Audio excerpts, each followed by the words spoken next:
The Chair would like to recognize the presence of the Honorable Jervil Luistroff of 2nd District, Batangas, ma'am. Good morning po.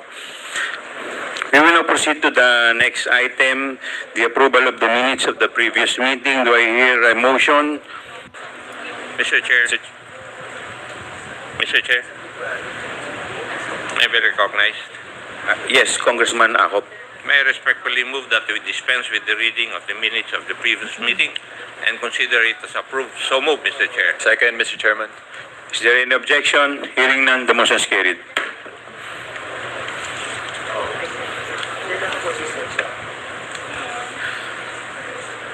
Magandang umaga po sa inyong lahat. I would like to start by making some things very clear.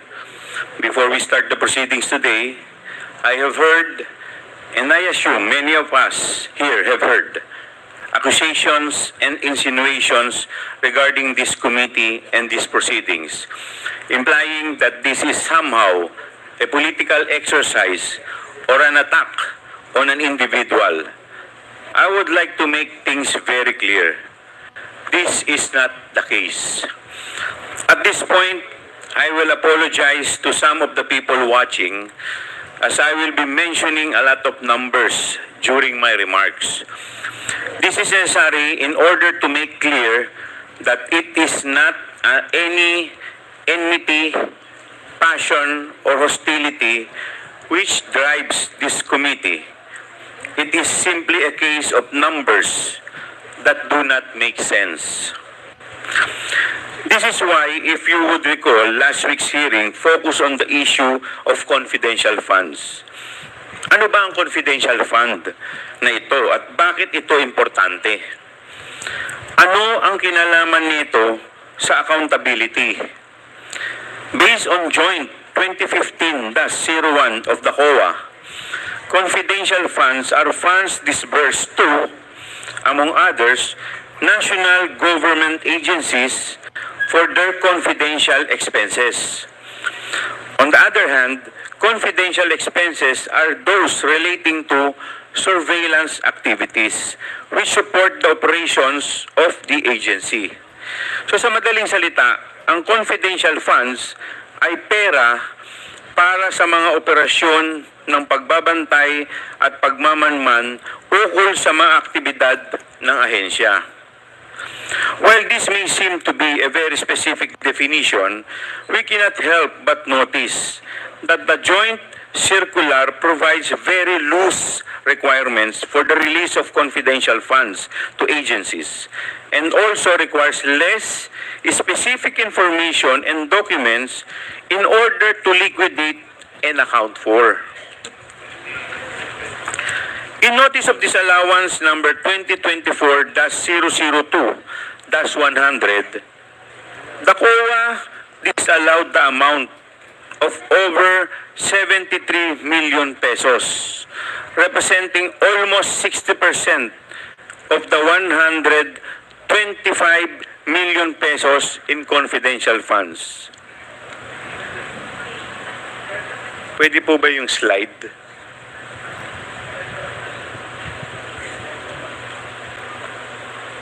Paki-present. Almost 60% of the 125 million pesos in confidential funds allocated to the OVP in 2022. Equally significant is the fact that this amount was indicated to have been fully spent over the period of 11 days. Slide.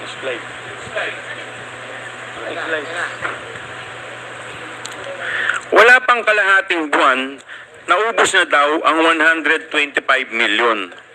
Supposedly to fund surveillance of 132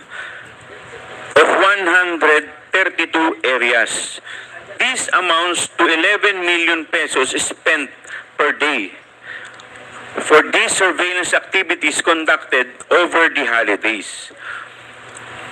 Lumalabas po, mahigit 11 million po sa isang araw ang ginagastos po nila sa surveillance activities. Kasama na po dito ang Pasko.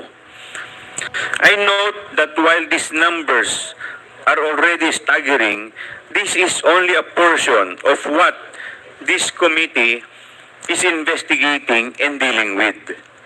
In fiscal year 2023, the OVP received ₱500 million in confidential funds. This includes the 125 million mentioned above, disbursed in 2022. In addition to this amount, spent in 11 days, the OVP was disbursed 125 million per quarter for the first 3 quarters of 2023. The entirety of which has been questioned by the COA through Audit Observation Memorandum o yung tinatawag po nating AOM. In other words, one of the 500 million we are talking about, only about 10% or 51 million has been definitively allowed by COA. Sa 500 million po, halos 10% lamang po ang pinayagan ng COA at sinabing walang problema. At ito po yung nagkakahalaga ng 51 million. When one goes deeper and looks at the liquidation reports for these disbursements, a disturbing pattern and similarity emerges with perfectly round numbers. Ni isang sentimo po ay walang butal, being attributed to expenses such as medicine and food. Paulit-ulit po at parang kinapi-paste ang liquidation ng confidential funds ng OVP. With this in mind, to all but the most biased observers, it should be very easy to see why this committee has chosen to investigate the possibility of gaps in the regulation of confidential funds, as it is possible that we have seen these gaps exploited before our very eyes. What we have seen regarding the usage by the OVP of its confidential funds certainly gives this committee and the country cause to want to find out the facts behind this. Ultimately, to fulfill this august body's mandate of crafting effective laws and legislations to protect our people's hard-earned money. This committee is understandably very alarmed at these reports implying misuse of public funds. In particular, because of the astronomical, almost unimaginable amount of money involved. I must stress at this point that the sheer vastness of these potentially misused funds sets this matter apart from other instances of irregularity and disallowance. These amounts easily surpass the threshold for the crime of plunder under our laws.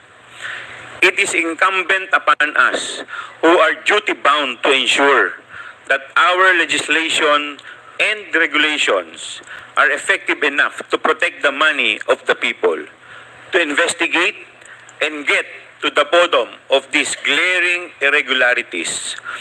As we begin today's hearing, I must make this clear. This committee is not about politics, not about attacks. It is not even about the release or approval of any budget, as some have implied. This investigation is not prompted by any motive other than a desire to make the numbers make sense. This committee and these proceedings are about accountability. We seek to learn the truth of how public money, ang pera ng taong bayan, is being used, whether or not our current laws, rules, and procedures are sufficient to ensure the security and safety of these funds. Maraming salamat po.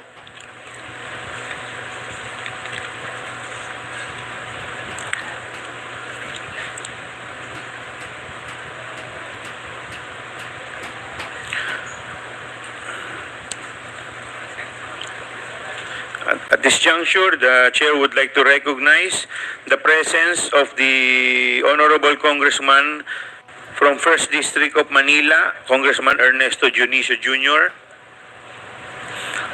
the Honorable Vice Chairperson Johnny Pimentel of 2nd District, Surigao del Norte, and the Honorable Amparo Maria Zamora of Taguig City, 2nd District.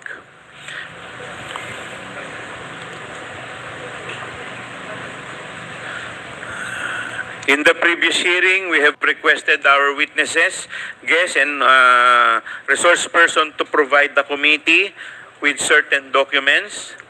I am informed that the DepEd complied and sent an electronic copy of the bidding documents of the Department of Education, particularly those relating to its procurement activities for 2022 and August 31, 2024.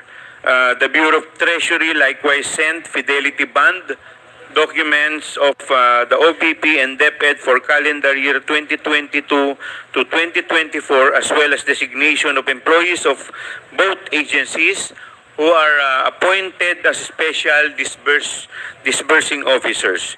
The DBM has yet to comply with the request of the committee to furnish the committee a copy of the letter request of the OBP for the release of contingent fund and some requests for PS and MOOE in 2022 during the implementation of the 2022 budget. Nandito po ba yung representative ng DBM? Yeah, yes, Mr. Chair, we provide the committee of the letter. Okay. We're just having a clearance for the release of the document, Mr. Chair. Okay, thank you. Maraming salamat po.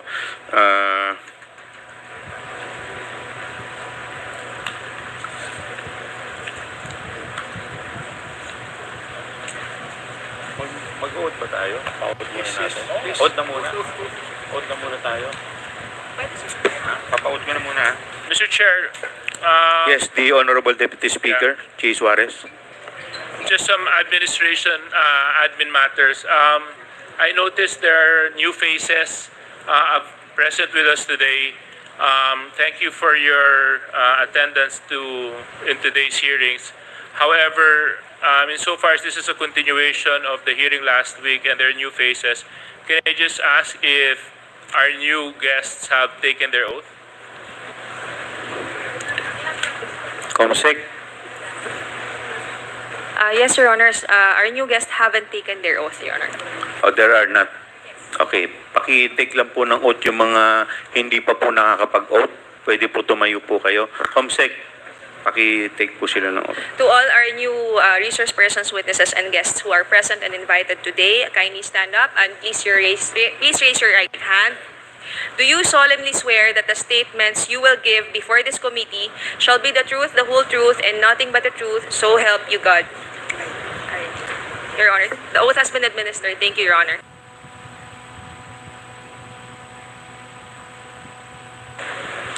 Okay, since last hearing, yung mga representative po ng ibang departamento ay nakapagbigay na rin po ng kanilang mga statements. Yung mga hindi pa po, kagaya po ng DepEd at saka ng Bureau of Treasury, would you like to say something? May mga ready po ba kayong statement para gusto po ninyong sabihin dito sa committee? Mr. Chair, We will recognize you. Sino pong gusto magsimula? DepEd, from DepEd po. Mr. Chair, Yes, the Honorable Congressman Akop is recognized. thank you. May I know from the COMSEC if we have invited Attorney Zulaika Lopez, Attorney Limuel Ortonio, Madam Julieta Villa del Rey, Kevin Jerome Tenido, Attorney Rosalyn Sanchez, and Madam Gina F. Acosta. Have we invited them in the last hearing, Mr. Chair? Comsec, Good morning, Your Honor. Thank you for the recognition. We have not invited them in the previous hearing, particularly only Ms. Gina F. Acosta and Ms. Julieta Villa del Rey. However, the invitation sent to them dated September 20, 2024 included only from the names mentioned by Congressman Acop, Rosalyn L. Sanchez, and Ms. Gina F. Acosta and Ms. Julieta Villa del Rey. I was informed that they are not present today, Your Honor. They're not present today, Oh, Your Honor. and they were sent invitations to attend this hearing. Yes, actually, Your Honor, the content of the invitation was addressed to Vice President Duterte, stating that the committee formally invites the attendance of the following officials and employees of the Office of the Vice President, and thereafter a list of employees from the OVP amounting to 17 employees, Your Honor. I move that since they were invited and did not appear in this hearing, may I move, Mr. Chair, that we issue a show cause order pursuant to our protocol to the people who were invited but did not come to attend this hearing. So move, Mr. Chair. Seconded. Your Honor, Comsec. may I please correct my previous statement? Attorney Lemuel Ortonio was also invited in the previous invitation dated for the hearing September 18. He was again invited in the September 2024 invitation. Is there any objection to the motion? Hearing none, the motion is carried. Mr. Chairman, point of information or Yes, Congressman Dan Fernandez. this representation wasn't able to be present in the last hearing, and being a member of this committee, I just wanted to be informed of the situation wherein I was able to watch the some commotion of the members of the committee, and what I've learned is the problem of the rules that will govern this committee. Can I be clarified or be informed of what really rules that will govern our committee hearing? Well, we will be guided by the rules of the House with respect to the inquiry in aid of legislation.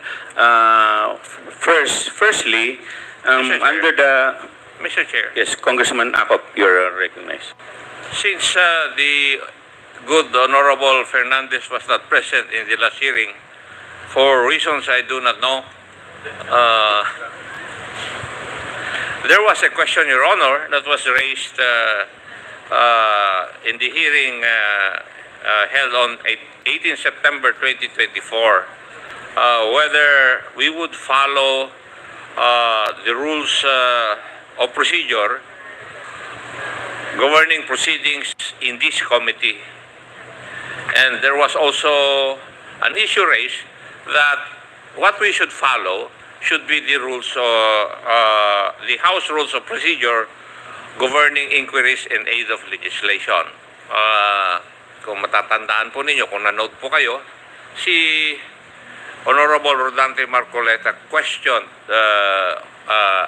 a provision of the committee rules which allegedly we did not follow. Yun po yung dahilan. But if we look at the issue at hand, Mr. Chair, I prepared a manifestation regarding this issue para masatisfy o makarify natin kung ano talaga dapat ang rules na masunod natin. May I be allowed to manifest, Mr. Chair? Please continue, Congressman Yeah. Acop. Considering that the rules of procedure governing inquiries in aid of legislation was adopted subsequent to the rules of procedure governing proceedings before the Committee on Good Governance, this humble representation believes that it is the former that must govern and not the latter. This is the basic rule. Section 21, Article 6 of our Constitution states that inquiries in aid of legislation must be made in accordance with the duly published rules of procedure. I would like to repeat that, Mr. Chair. Duly published rules of procedure of Congress. In other words, the rules of procedure that this committee will follow are those rules of procedure that have been duly published in the official gazette. Following this constitutional mandate, Mr. Chair, this committee is mandated to follow the House Rules of Procedure governing inquiries in aid of legislation, which was approved by the plenary and published on 2 June 2023 in the official gazette. On the other hand, as to the internal rules of this committee, I understand that this has not been published. In this regard, the Supreme Court in Garciliano versus the House of Representatives Committee on Public Information, GR numbers 170338 and 179275 in the year 2008, emphasized that Congress cannot use unpublished rules of procedure in the conduct of its legislative inquiry. This is not to say that the adoption of the internal committee rules was wrong, as these provided guidance to the committee in the conduct of inquiries in aid of legislation, especially considering that at the time we adopted the internal rules, the House Rules of Procedure governing inquiries in aid of legislation has not yet been approved, adopted, or published. So, Mr. Chair, having said that, I think I have the duty to move and submit a motion for this committee to confirm for clarity that it is the House Rules of Procedure governing inquiries in aid of legislation which governs this proceeding and not the committee rules, Mr. Chair. So move.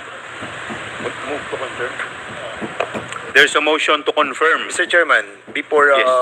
we move on that matter, no, because this representation believes that the rules that will be governing our conduction of this committee is based on the rules that was approved by the plenary and was published in accordance with the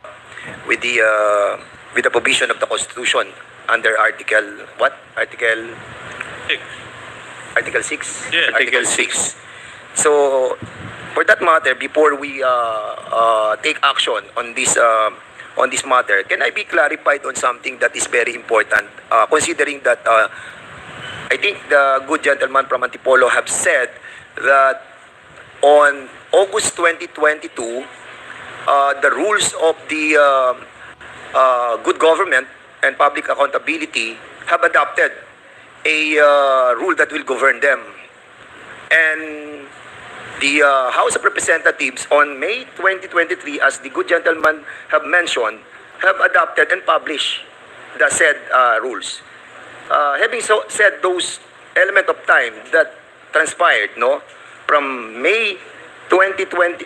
August 2022 to May 2023, and considering that the good government adopted that rules, what happened to the resolutions and privileged speeches that was delivered and was referred and undergone the procedure of preliminary determination by the committee and the order of preliminary determination that was conducted by the committee?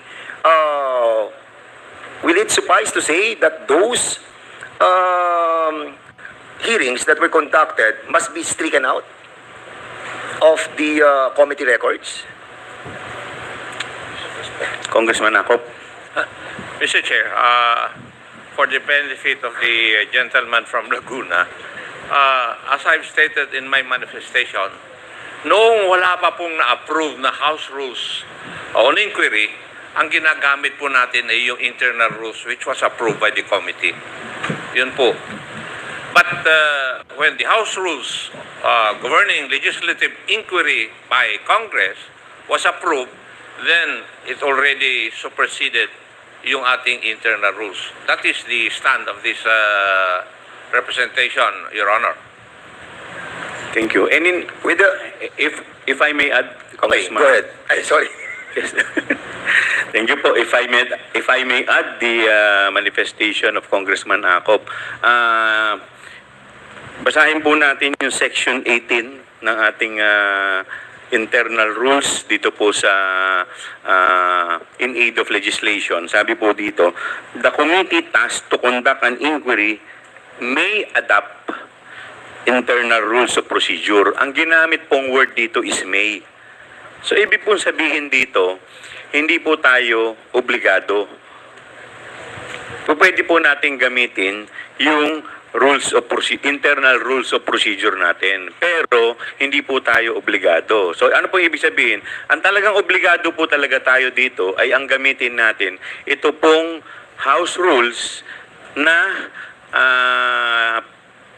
pinasa po sa plenaryo at duly published. Dahil yun po, pag hindi po natin ginamit yun po ay magiging inconsistent po sa ating saligang batas.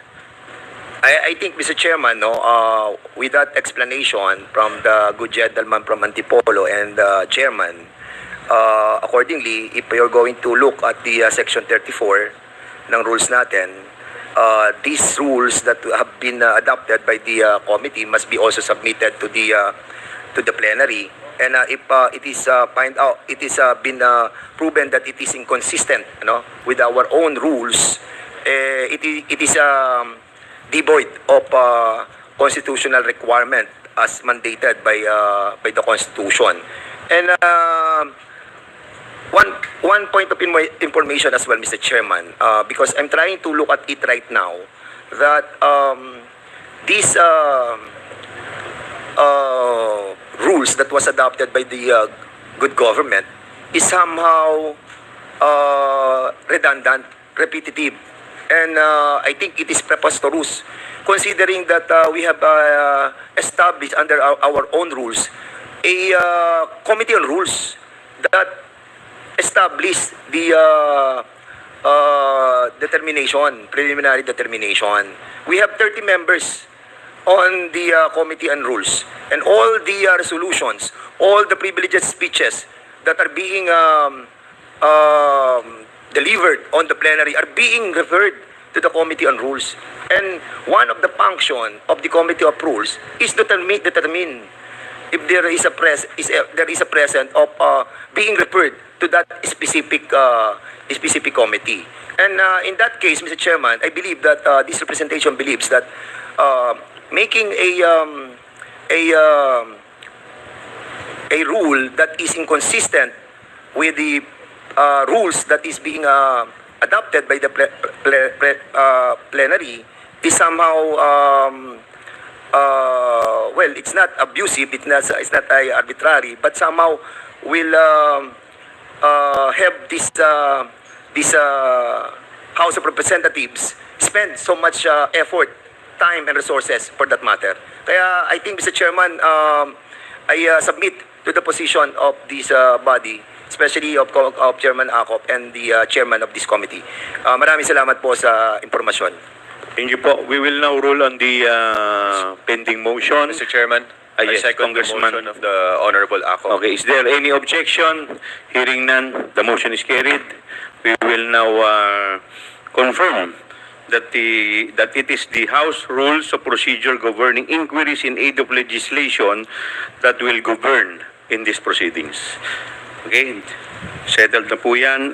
We will now proceed to the interpellation proper, but before we proceed, this humble representation is in receipt of a letter dated September 23, 2024 from the Office of the Vice President, which was signed by the Honorable Vice President SARA Duterte. This letter was received on September 25. This is duly noted. We will now proceed to the interpellation proper. The first to interpellate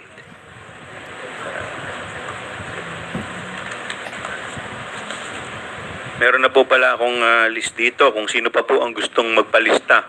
Lumapit lang po sa COMSEC para po sa ating para maging maayos po yung ating interpellation. We will proceed first to the Honorable Congressman Acop. Mr. Chairman, just Yes, Congressman Robert Barbers, you are recognized. thank you, Mr. Chairman. Mr. Chairman, consistent with the motion that was approved by the House, by the committee, which states that the rules that we committee will adopt will be the rules of procedure governing inquiries in aid of legislation as adopted by the plenary. Yes. And And consistent duly published. and duly published, yes. And consistent with that motion, Mr. Chair, during the last hearing, there was a question raised by a non-member in the person of Honorable colleague Congressman Dante Marcoleta. And as I understand, non-members of the committee may not make any motions in the committee, in the proceedings. And while the jurisdictional issue was raised via a manifestation by Representative Marcoleta, it was a motion which ended with a request that this committee terminate its proceedings. May I know the action of the committee, Mr. Chair? It was denied, considering that Congressman Marcoleta is not a member of this committee, hence he cannot raise a motion. So therefore, the motion of Congressman Marcoleta Out of order. is ruled out of order. Yes. So was there any motion for reconsideration on that particular Wala po. decision? Wala po, dahil hindi naman po siya member eh. Okay. In the first place, wala po siyang locus standi to present a motion. So it is clear that a non-member of the committee may not or cannot make any motion And he cannot even vote. and he cannot even vote. Tama po. Okay. Maraming salamat, Mr. Chair. Mr. Chairman, one, Yes, Congressman Dan another Fernandez. point of information also. May we remind all the members of the House of Representatives to also adhere with the clarification that was entered by Chairman Barbers, to remind our members of the House of Representatives, that are not member of any committee, to submit themselves to the plenary approval prior to the being a member of any specific committee, because all of the members of this committee and I myself, if I wanted to be a member of any specific committee, I ask the permission of the plenary, and with that we can avoid some confusion and debate in the committee itself, and that entails time element, kasi aside from na-disturb po yung discussion, is entails also the intention of delaying the investigation that every committee are conducting. With that, Mr. Chairman, I hope that it's a clarification to all the members of the 19th Congress. Maraming salamat po. Mr. Chair, just a parliamentary inquiry. Yes, Congressman Barbers. May I know if Congressman Fernandez and myself is a member of the committee? Yes, you are both members. Maraming salamat. Mr. Chairman, I applied and I put myself in the plenary. Thank you so much, Mr. Chairman. Thank you. And besides, the committee already ruled with respect to the jurisdiction, and yung pong statement po ni Congressman Marcoleta is moot and academic na po, dahil po nag-take na po tayo ng jurisdiction. Is there any concern? Mr. Chair. Yes, we will now. Are we going to proceed with the interpellation, or this is No, I would just like to make a comment on the... yes, please proceed, Congressman Akop. Yes. Now, since the rule read by the Honorable Barbers stated that non-members of this committee may not make any motions, and we had a non-member state a motion, the question is, what should we do with the motion? I said it's out of order.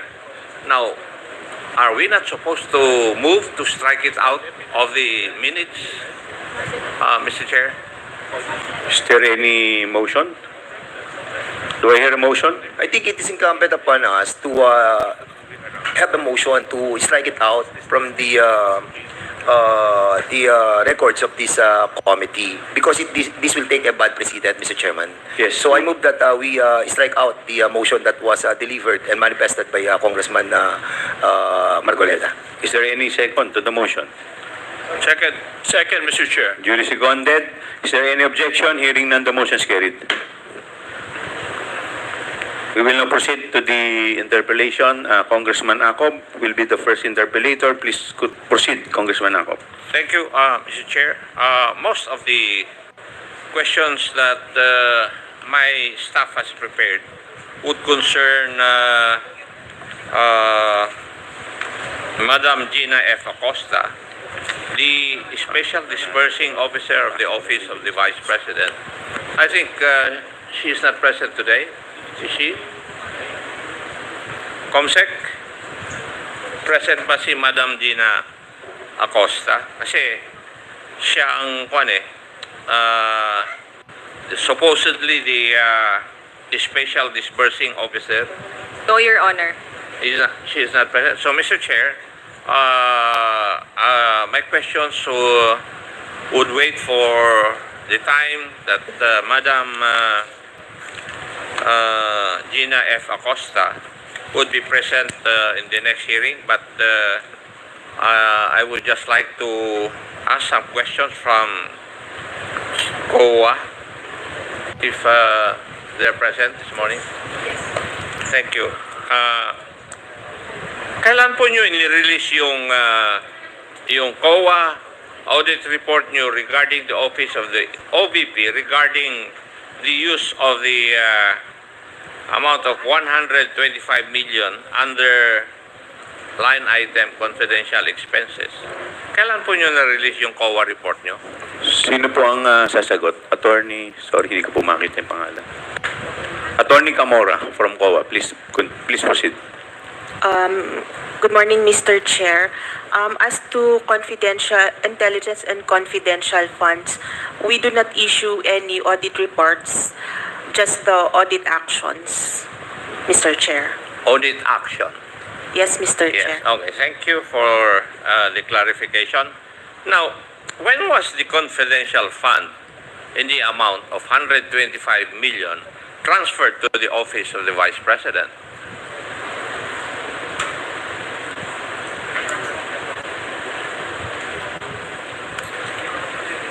Sino po sasagot? It was in December. Attorney Camora?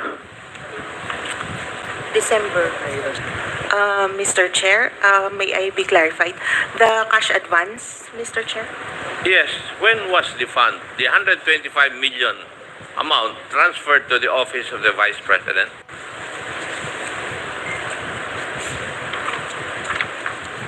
Mr. Chair, the fund was received on December 20, 2022. 2022, Mr. Okay. Chair. Thank you. Now, on 25 September 2023, according to reports, kayo po ay nag-confirm, maybe because of reports, na galing po sa Office of the Vice President na the amount of 125 million confidential funds was spent in 11 days. Mr. Chair, based on their liquidation reports, opo. Kayo po ang nagsabi nito in your report. Wala pong report, Mr. Chair, but audit action po. Oh, it's an audit action. At Yes, kino-confirm Mr. nyo Chair. na yung amount na 125 million was spent by the Office of the Vice President in 11 days. And that would be amounting to 11.3 thereabouts million per day. Would that be correct? Tama po ba yan? Mr. Chair, may I ask for the question to be repeated? Ano po? Uulitin ko po? Opo.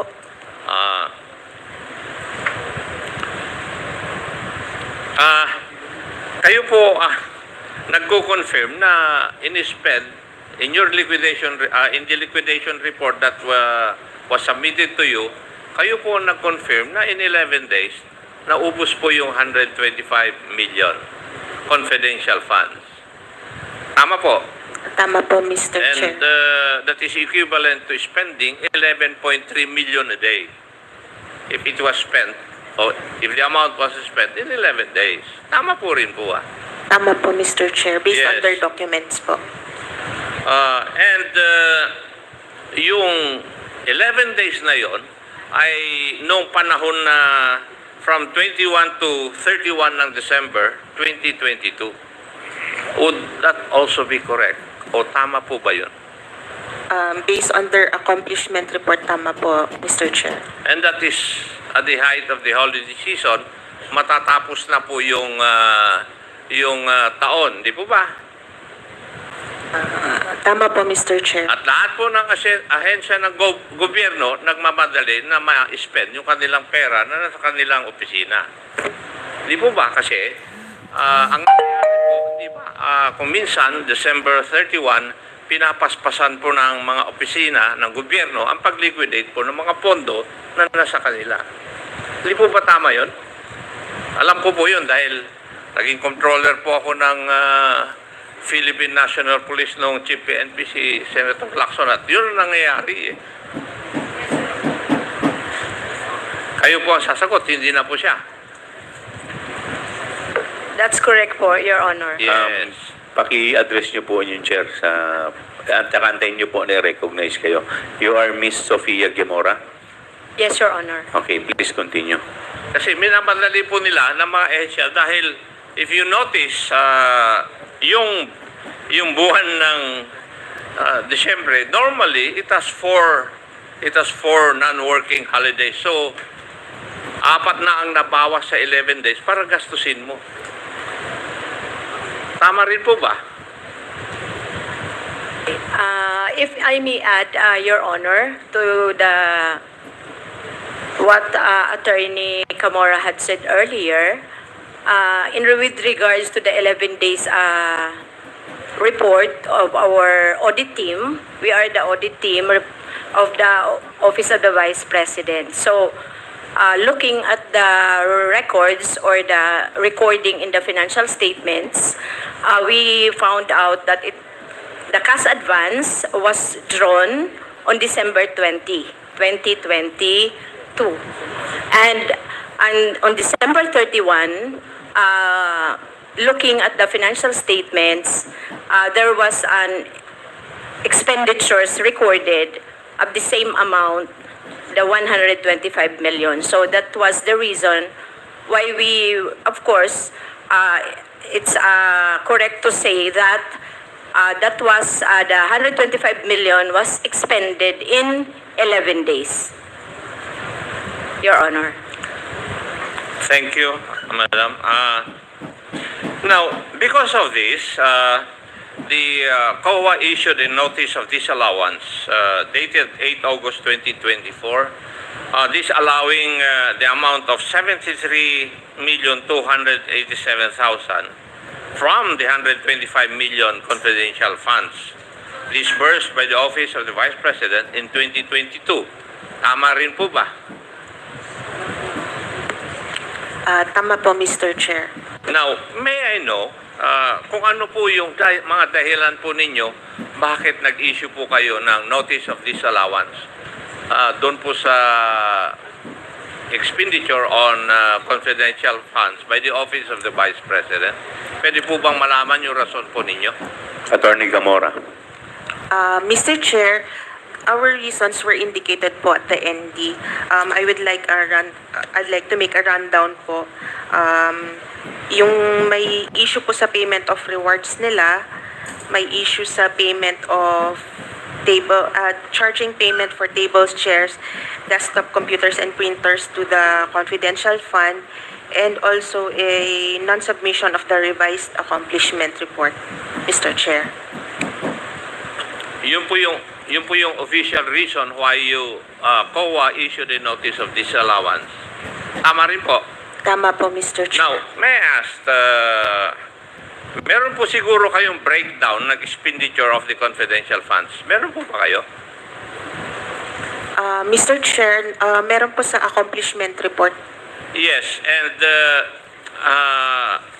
yung breakdown po ng expenditure ng 125 million, nasa inyo po sigurado yun. Tama rin po. Tama po, Mr. Chair. Now, may I know kung saan po nagastos ng Office of the Vice President yung 125 million? Was it spent in accordance with the rules, regulations, and protocol on the expenditure or the use of confidential funds? Nasunod po ba yun? Yes, Mr. Chair. As indicated sa accomplishment report po, na-liquidate naman po nila based on confidential expenses as required by the joint circular po, Mr. Chair. If I may, alam naman po ninyo yung section 4.8 of Joint Circular number 2015-01 Yes, on Mr. the use of confidential funds. Opo, Mr. Chair. Now, categorically, yung po bang items na kung saan ginamit yung confidential funds ay naaayon po dito sa circular na ito? Opo, Mr. Chair. Kung naaayon sa circular na ito, bakit kayo nag-issue ng notice of disallowance? Mr. Chair, as to yung first finding, meron po kasing specific requirement ang joint circular na document na hindi po nila na-submit or nag-submit sila pero hindi po sufficient siya to answer the requirement of the joint circular, Mr. Chair. Na-mention kanina ni Chairman, the Honorable Joel Chua, na in the accomplishment report of the President, if I remember it right, meron pong ginamit na, yung surveillance in 132 places. Tama po ba, Mr. Chair? Yung Areas po yun. narinig ko na yun. 132 areas po. Yes. Yung 125 million, parang ginamit po yan in 132 areas. Yes, and accordingly, it was 100% compliance. Hindi po ba sa tingin ng COA, medyo kwan ito? Medyo imposible?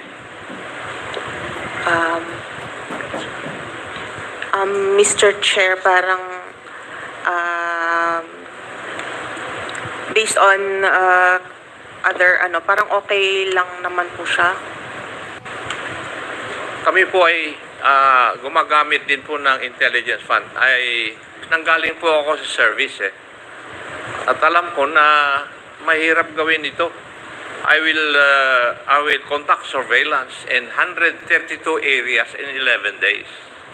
Tapos kayo ngayon sa COA, sinasabi ninyo na posible pala ito.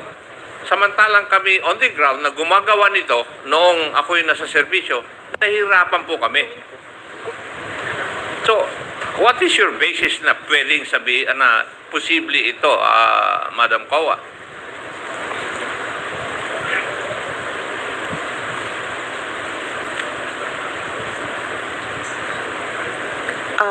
Mr. Chair, there are also deficiencies here.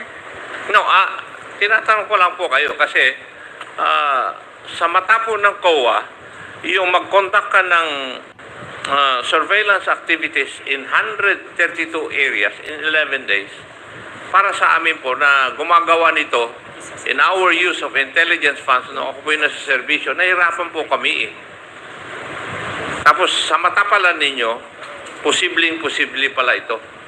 Tama po ba yung aking kaisipan?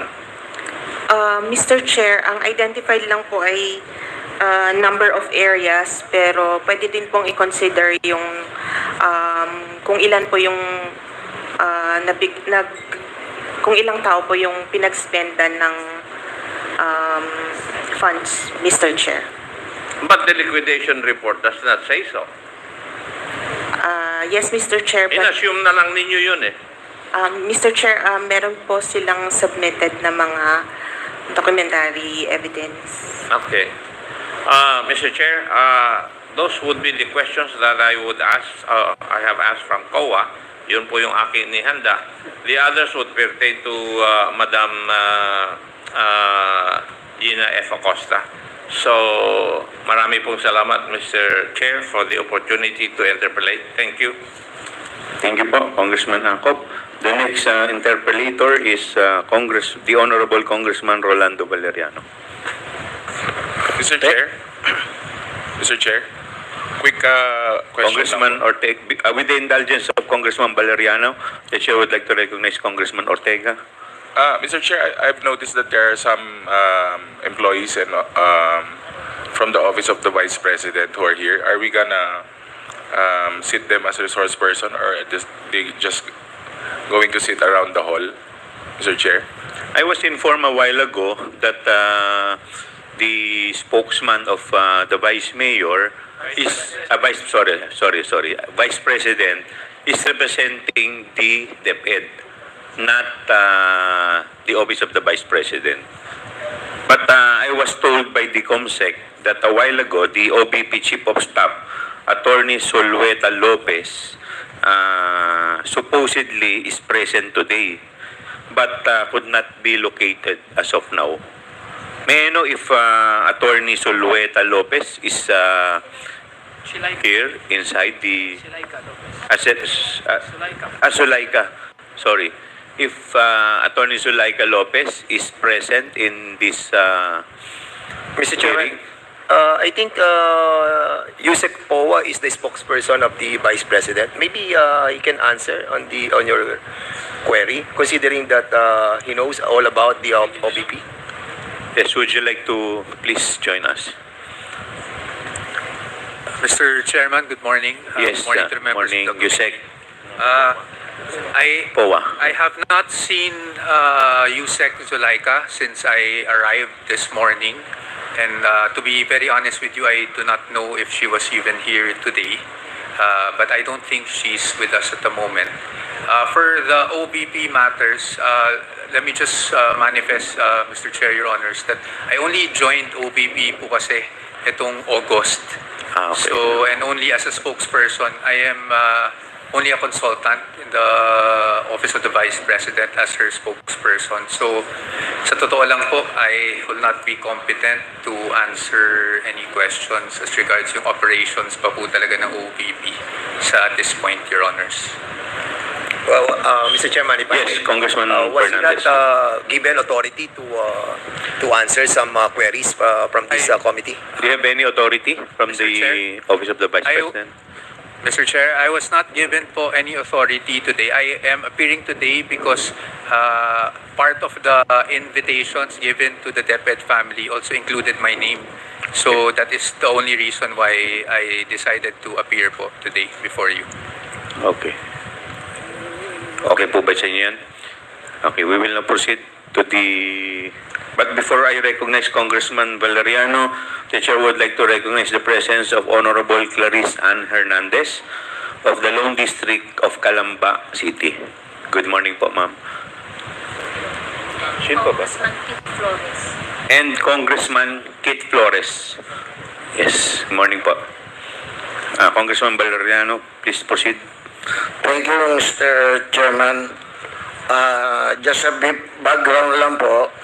Last August 13, 2024, yung House Committee on Appropriation issue a subpoena duces tecum requiring the COA to submit dito po sa amin sa House Committee ng audit report on the confidential fund ng OVP and the DepEd for the years 2022 and 2023. Pero after nun, a letter dated August 21 or 6 days before the House Committee on APRO was scheduled to hear, the OVP, through its Undersecretary and Chief of Staff, Attorney Lopez, advised COA against complying with the subpoena duces tecum. So, yung katanungan ko po sa COA, Commission on Audit, kay Ms. Martha Rosal. Ma'am, wala po yata si Honorable Cordova? He's not. Okay, sa inyo na lang po, ma'am. Kung maalala niyo po, meron pong subpoena duces tecum requiring the COA to submit to the House Committee in regards to sa report ng confidential pa ng OVP and the DepEd for the year 2022 and 2023. Tama po? Your Honor, Mr. Chair, Please wait Your to Honor. be recognized. Miss Marta Roxanne Sese, you are recognized. Yes. Mr. Chair, Your Honor, may I request for a repetition of the question, please?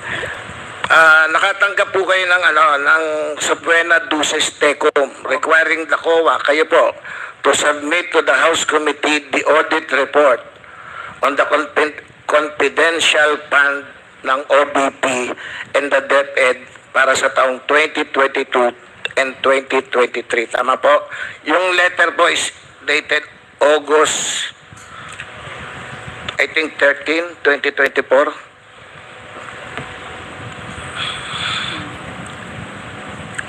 August 21.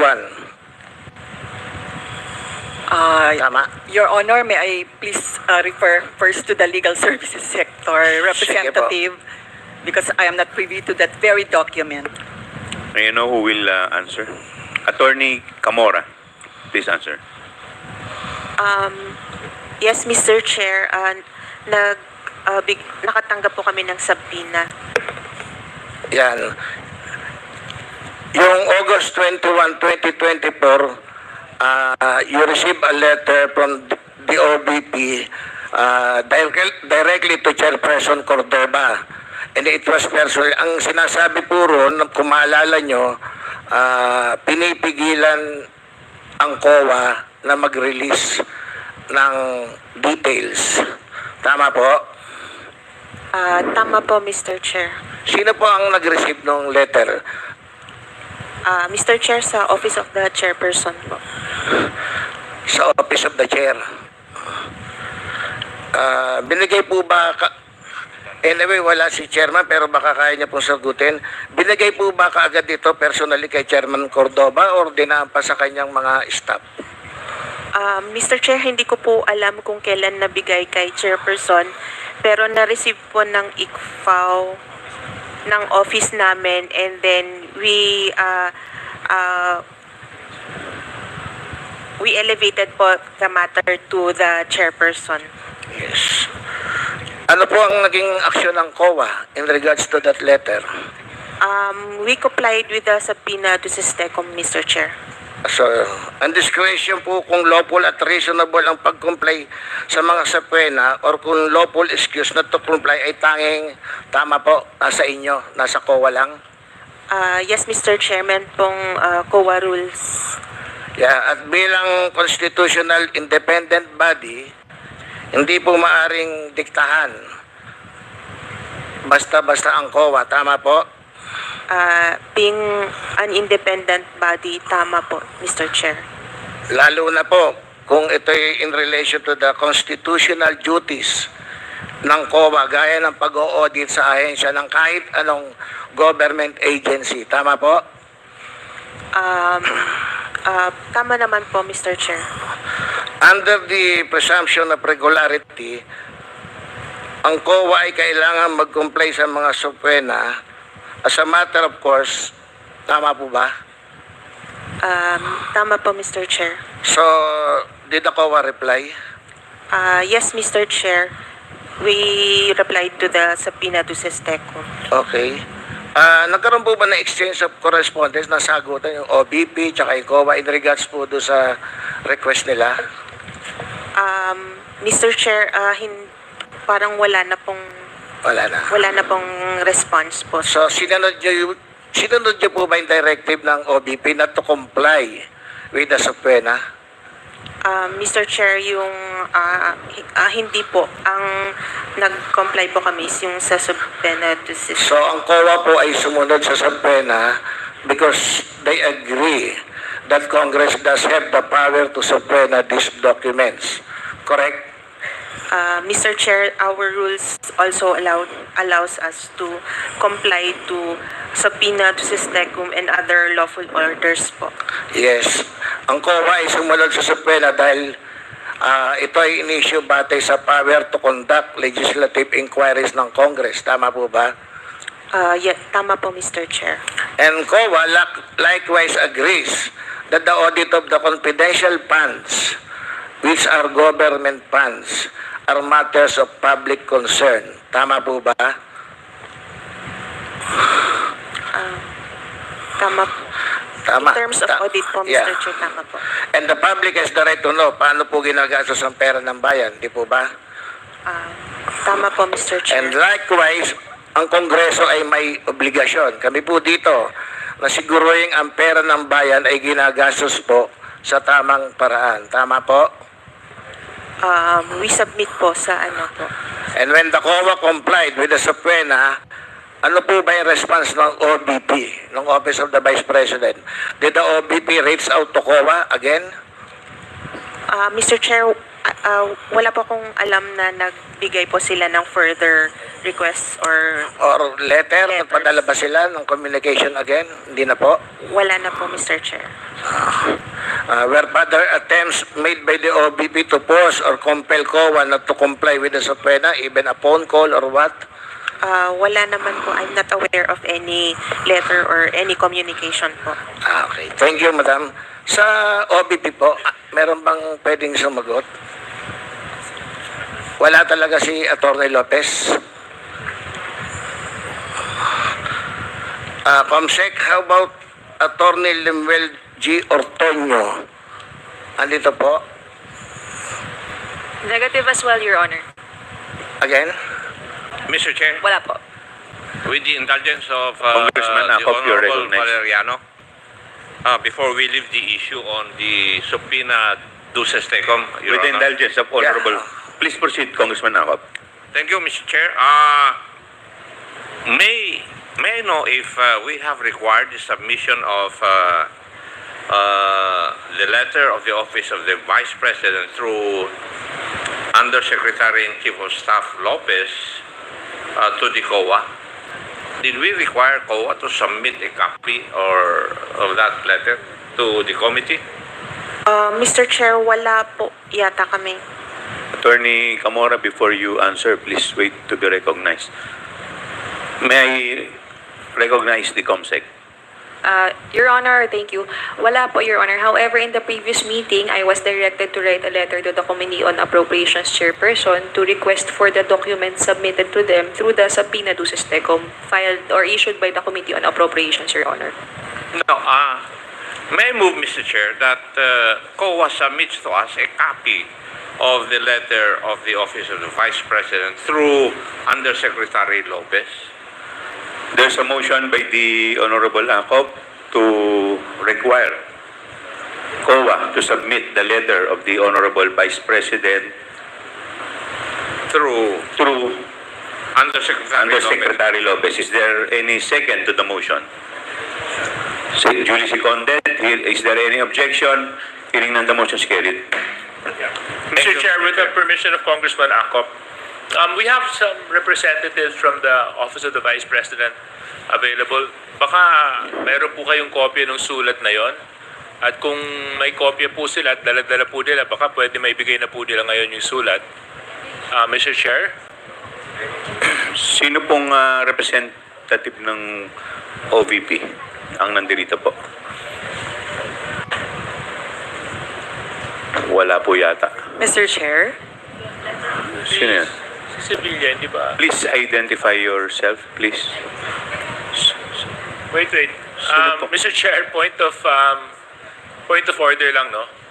Earlier What is there the were point of order? Yeah, earlier there were representatives from the OVP. May I ask where they are now? Your Honor, may I be recognized, Your Honor? Yes, COMSEC, you're recognized. They were located at the corner of the room earlier, Your Honor. Some of the representatives were there. They did not give the committee secretary their names, but they were there and now they are not here, Your Honor. Are you referring to Attorney Zuleika Lopez? For clarification, Your Honor, there was an error in recognition of Attorney Zuleika. The observation of Kong Acop is valid. Wala po talaga siya. Hindi po dumating. Wala talaga. Mga security po yata kanina yung dumating, Your Honor. Okay, security lang po.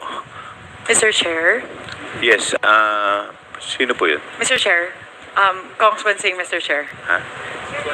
Yes, Congressman Swansing. Mr. Chair, with regard to the letter being discussed at the moment, I also ask to confirm with Representative Luis Lo, this said letter was already requested and brought up during the second hearing for the OVP budget deliberations. And this letter was already furnished to us during that committee hearing. So And, we are already in receipt of the letter. yes, Mr. Chair, I'll defer to Representative Luistro because during the hearing itself, the representative from COA turned over that letter to Representative Luistro. Yes, Congressman Luistro, you are recognized by the chair. Mr. Chair, I confirm the manifestation of the Honorable Suwan Singh that during the budget briefing of the OVP, we requested the COA to submit to the Committee on Appropriations, the copy of the letter of the OVP opposing the subpoena duces tecum issued by the Committee on Appropriations. So may we inquire from the COMSEC if we can get in touch with the Committee on APRO so we can be provided a copy of this letter opposing the subpoena, Mr. Chair. COMSEC, please take note of the manifestation of Congresswoman Luistro. Congressman Dan Fernandez, you are Yes, recognized. just wanted to be clarified on the submission of that letter that was given to Honorable Jinky Luistro. Can I be informed who signed that letter? It is a certain Attorney Solaika, Chief of Staff of the Office of the Vice President. Chief of Staff of OVP. Have we invite Attorney Solaita? COMSEC? COMSEC? Did we invite Attorney Solaika? Have we invited? Did we Yes. send an invitation? Yes. Yes. And Unfortunately, Attorney Zulaika Lopez is not how many times present. did we invite Attorney Solaita? She was invited in the September 18 hearing, Your Honor, and today as well, Your Honor. So 2 times already.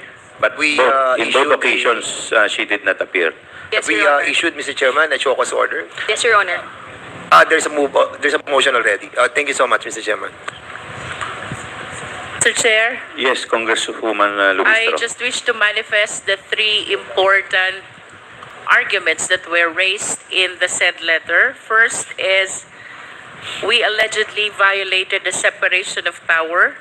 Second, we violated the due process. And third, we violated the confidential nature of the fund, which during the briefing of the budget briefing of the Office of the Vice President, we amply addressed already, Mr. Chair.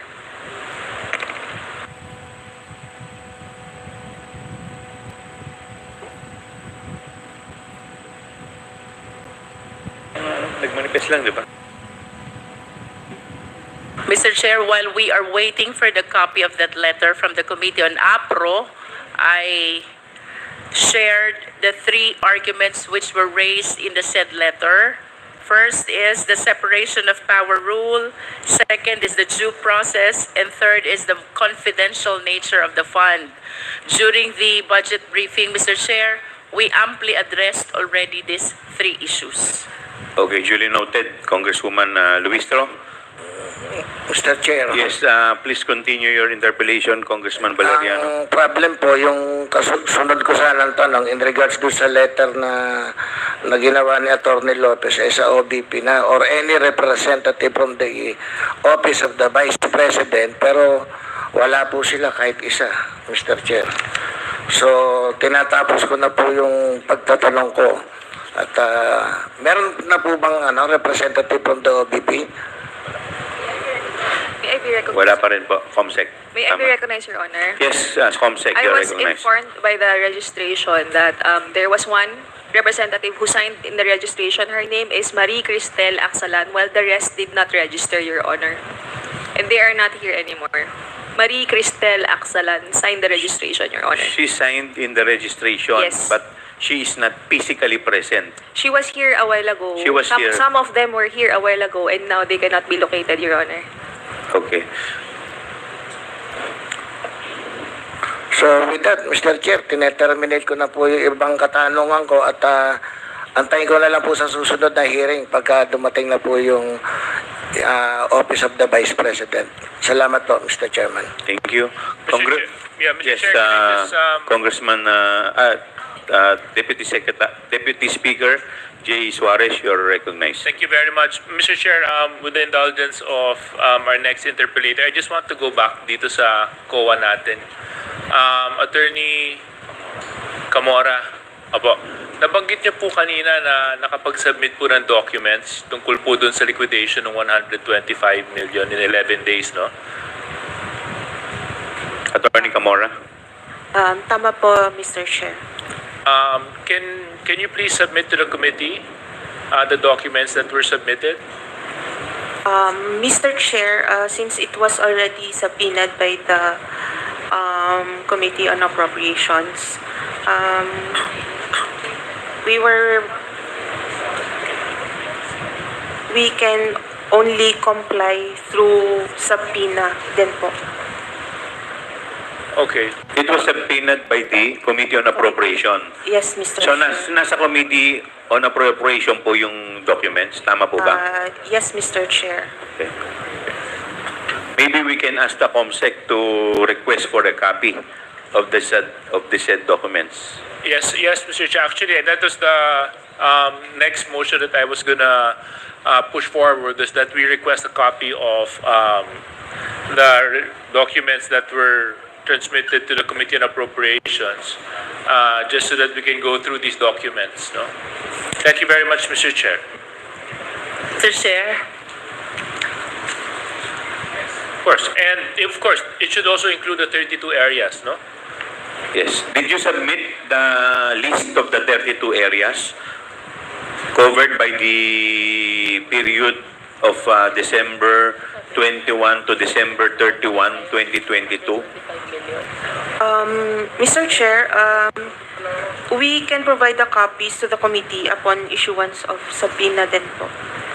Upon the issuance of subpoena. Duces tecum. Do I hear a motion for the issuance? So moved, Mr. Chair. There's a motion to issue a subpoena duces tecum with respect to the 32 areas covering December 21 to December 31, 2022 with respect to the 125 million confidential fund. Is there any second to the motion? second, Mr. Chair. Duly seconded. Is there any objection? Hearing none, the motion is carried.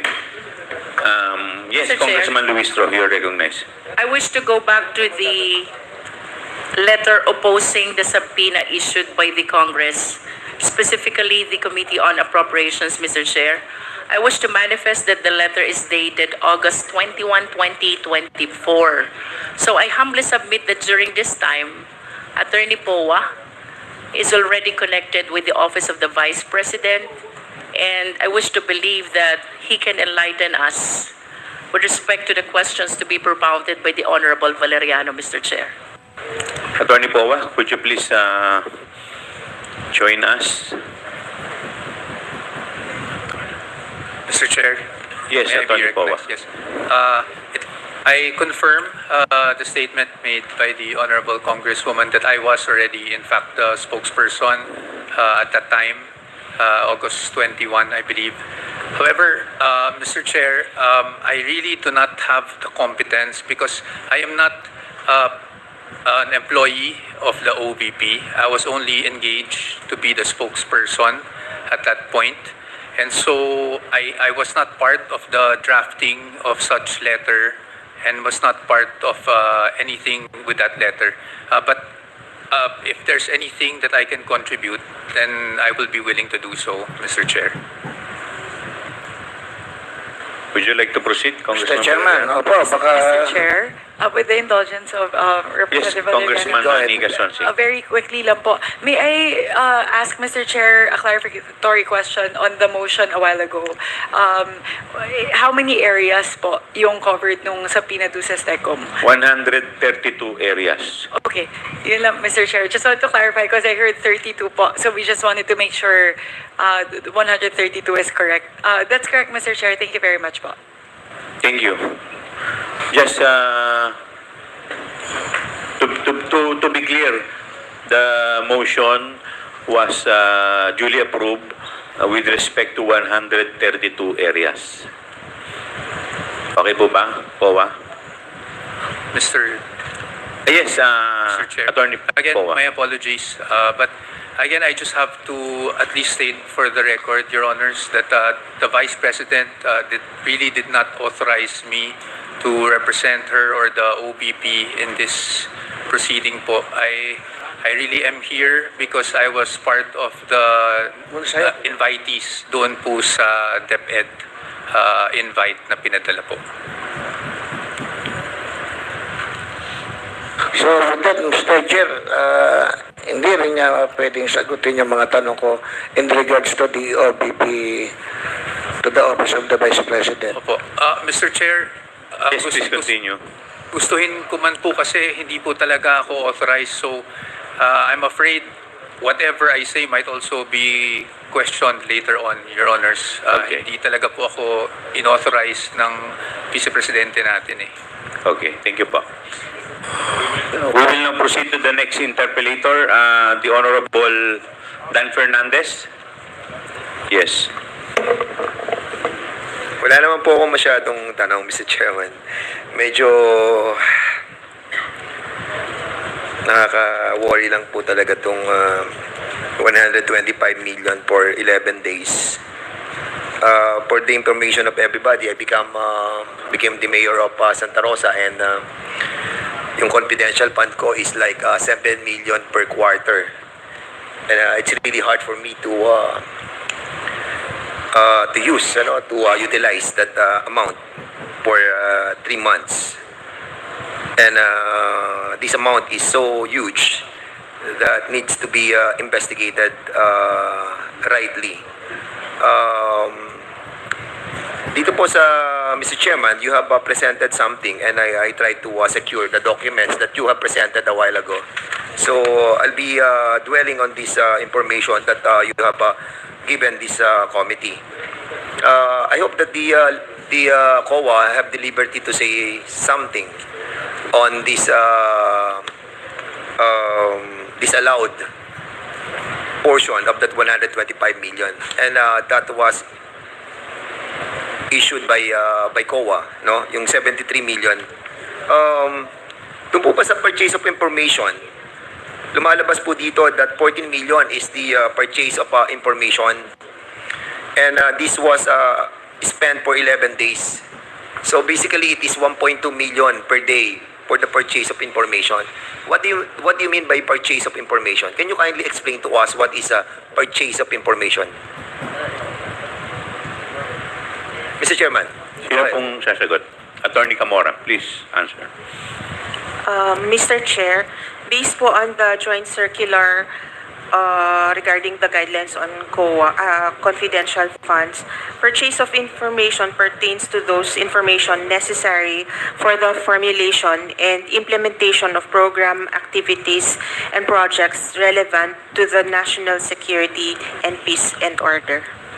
And with the submission of the Office of the President, or Office of the Vice President, regarding to this 14 million that was submitted by them, you deem it right to disallow the 14 million. Mr. Chair, 14 million purchase Of purchase information. of information. It's not part of the notice of disallowance, Mr. Chair. The 14 million is not part of the 73 million. It was allowed po in audit, Mr. Chair. The purchase of information was allowed. Yes, Mr. Chair. The only 14 million for the purchase of information, you allowed it. yes, Mr. Chair. And your basis is what? Their documentary evidence of payment. What are the documentary evidence that was submitted to you, if you have the liberty to say it to us? Mr. Chair, since it's already on the merits of the case, since it's already touching on the merits of the case, and we can only comment on those that we have submitted to the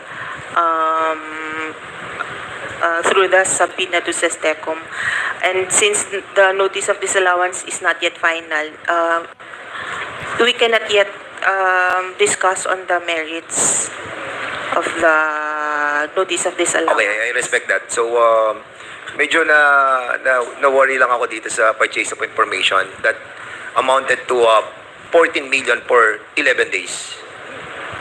And you have approved it. Yes, Mr. Chair. Mr. Chair, since it's not yet final, Did you it's have only this ito na lang po. Hindi naman to mag-incriminate sa inyo, no? So, yung bang 14 million, may kasama mga equipments na binili? ibang item po, Mr. Chair, ang equipments. So, yung purchase of information is all about information or data that you have gathered That you have OVP. approved sa COA. Yes, Mr. Chair. Congressman Fernandez, if I just make Yes, point yes, of sir. clarification. Deputy Speaker, Yeah. May I just be informed as to what type of information was purchased?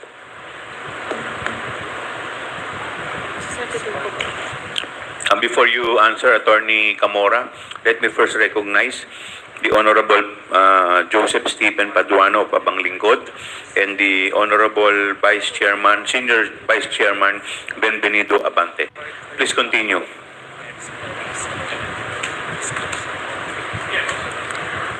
Mr. Chair, again, we cannot comment on it since it forms part of the merits of the case. But I would like to inform the body po that the entire ND is still subject to appeal to the adjudication of the commission proper. These are just the judgment of the Yeah, audit. I do understand the position of Attorney Camora. My question is, what type of information? Kasi sabi po dito, purchase of information. Anong klaseng information yon? Is it, Mr. Chair, I could only say that these are part of what is required under the circular, which is this information necessary for the formulation and implementation of programs, activities, and projects relevant to national security and peace and order. okay. I'm just curious kasi ngayon ako nakakita ng item na purchase of information. So anyway, I'm sorry, Congressman Fernandez, and I ate into your time. Hindi, kasi, Mr. Chairman, I agree with Congressman DS Congressman JJ. Dan Fernandez. I agree with him, no? Precisely because if you were going to compute 14 million divided mo sa 11, that is 1.2 million for the information that wanted to be purchased by the Office of the Vice President and was approved by the COA. And that worries me a lot, no? If this information entails, siguro kung mga 4 months yan or in 1 year yan, acceptable yan. But in a day, 1.2? And if Purchase of information a day? pwede po bang isang tanong lang? Yes, sir.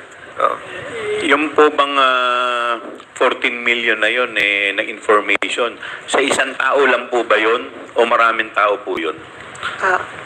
Mr. Chair, hindi naman po yun sa isang tao lang. Okay, just to ilan pong tao? Kung alam lang po ninyo. I don't have the information right At now. kung magkakano po kada tao ang binigay para po sa purchase of information na yun? At kung saan po mga area? Mr. Chair, details na po siya ng audit, so we could answer through if we are duly issued po. Sabina Dusisteco. Is there any motion? Do I hear any motion? Yes, well, I move that ano ba? I move that we subpoenaed the Dusestacum. The detailed information. All those documents pertaining to the purchase of information, the detailed information about it. Is there any second to the motion? Second, Mr. Chairman. Duly seconded. Is there any objection? Hearing none, the motion is carried. Secondly, Mr. Chairman, this is the payment of reward. Sa payment of reward, you utilize 10 million. The Office of the Vice President utilized 10 million. And this was spent for 11 days. So almost a million a day for the reward, payment of reward, cash. Same thing, COA. How this 10 million was utilized daily by the Office of the Vice President. Can you kindly educate me on how this happened? A million a day for payment of cash reward. Was there any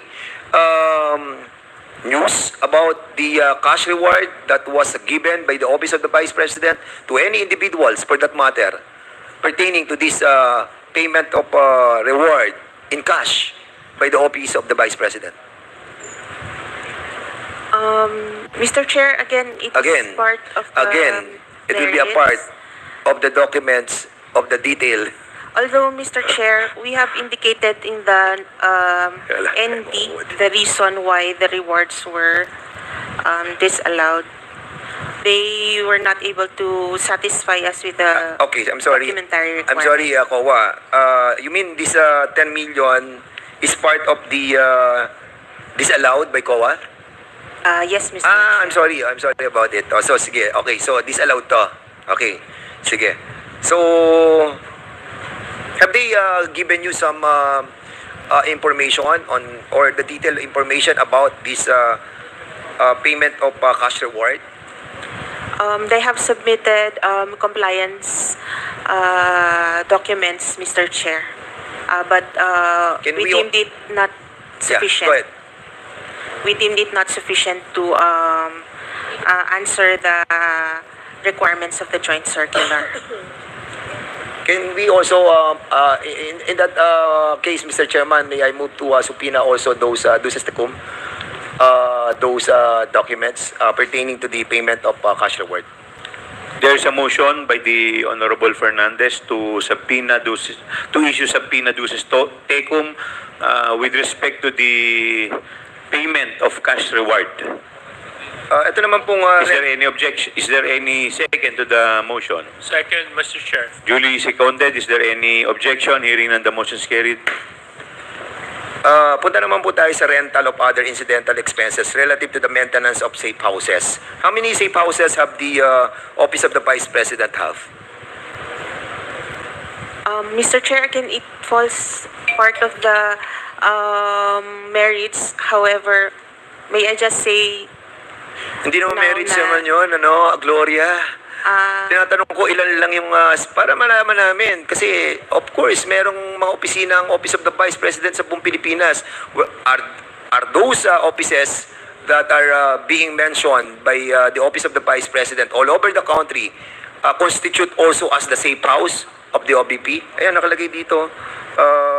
Meron kayong maintenance ng safe houses Do they have like 10, 18, 20, 30, 40? Mr. Chair, I do not have information right now on... Can you kindly submit to us also? I move also to kasi Mr. Chairman, before we move for that, kasi 16 million were, 16 million was spent for 11 days for the Office of the Vice President doon po sa mga safe houses for maintenance. Maintenance of the safe houses, 16 million was spent for 11 days for these safe houses. Kaya nga tinatanong ko po, ilan po yung safe houses na yon at bakit gumastos tayo ng 16 million for that purpose for 11 days? At kung saan? Yes, at kung saan yung mga safe houses na yun. So I move that we subpoena also those documents. There's a motion by the Honorable Dan Fernandez to subpoena the information with respect to the safe houses of the Office of the Vice President. Is there a second to the motion?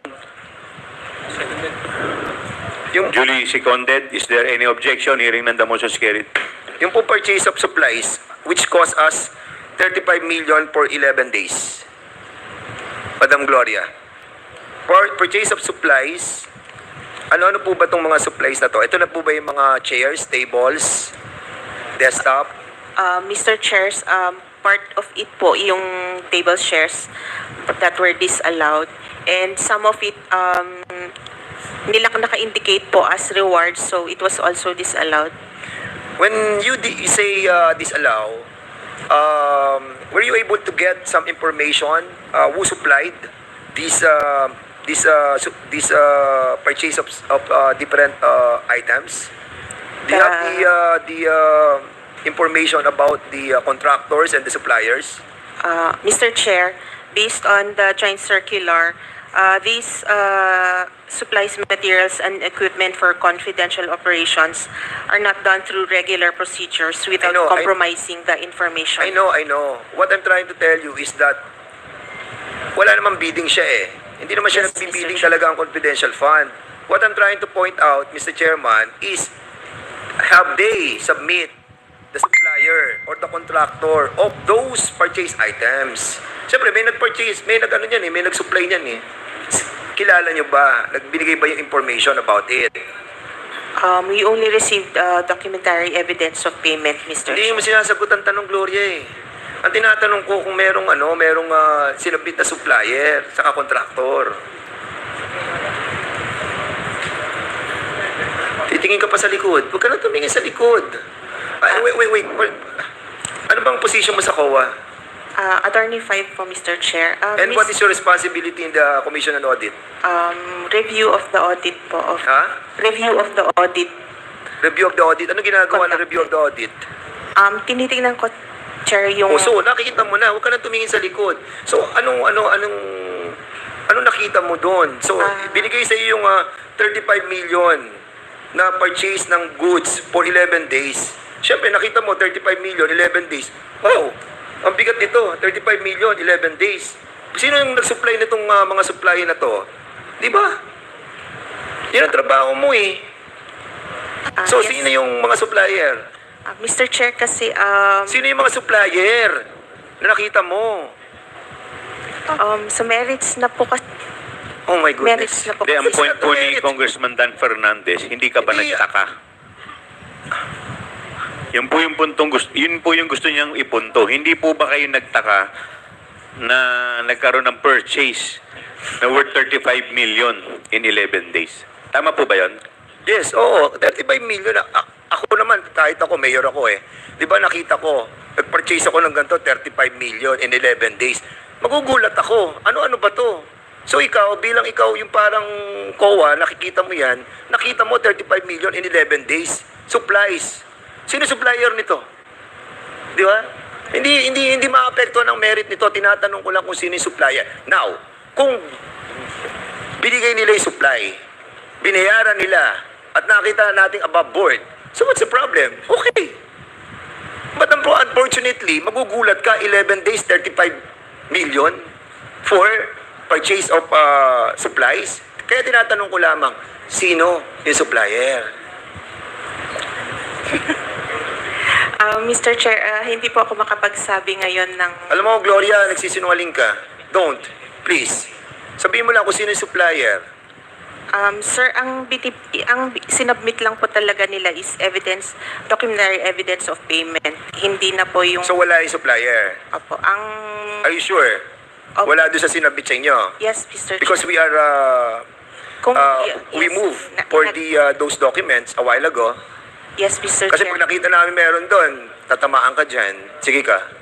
Mr. Chair, ang sinubmit po nila sa amin is yung documentary evidence of payment, but wala po yung mga Wala yung supplier. suppliers. Okay, sige. I will accept that momentarily. Okay. Mr. Chairman, punta po tayo dun sa sa provision of medical and food aid. 40 million for 11 days. Again, wala rin yung supplier dito? Wala din po, Mr. Chair. Kaya part din po siya ng Did you ask the Office of the Vice President to submit all the contractors and suppliers of all these supplies and the medical and food aid? We asked them to explain po the... Yeah, but did you ask for the supplier? Normally, Chair, hindi po. Why? We just do our audit based on the requirements under the Sige, I will accept that. But Mr. Chairman, at least I think it is imperative for us to find out the contractor and suppliers of all those supplies that was purchased by the Office of the Vice President. Not because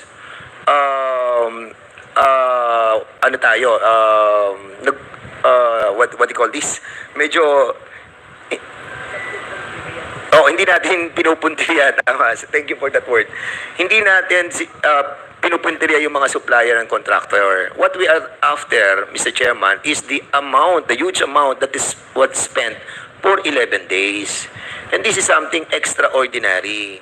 Hindi naman po siya ganun kasimple that 40 million will be spent on medical and food aid, 11 days. Tapos yung supplies, 35 million for 11 days. Purchase of information, 14 million for 11 days. And ito pa, yung lastly, yung payment of incentives on traveling relative to the confidential operations. How does it work?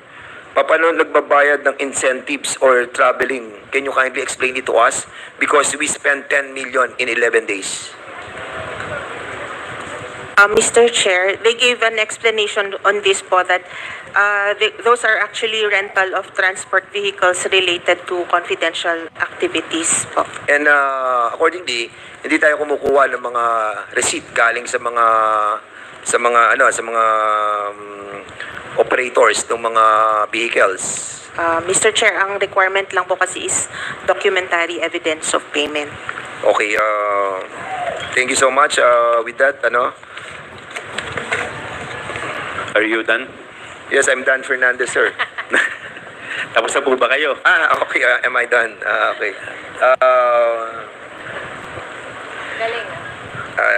I think for the meantime, Mr. Chairman, I'll be refraining from asking more questions, considering that I spent almost 5 minutes in the interpellation. So I'll be yielding back my time. Thank you so much, Mr. Chairman. Thank you po. We will now proceed to the next interpellator, the Honorable Deputy Speaker, Jay Suarez. You are recognized, sir. Mr. Chairman.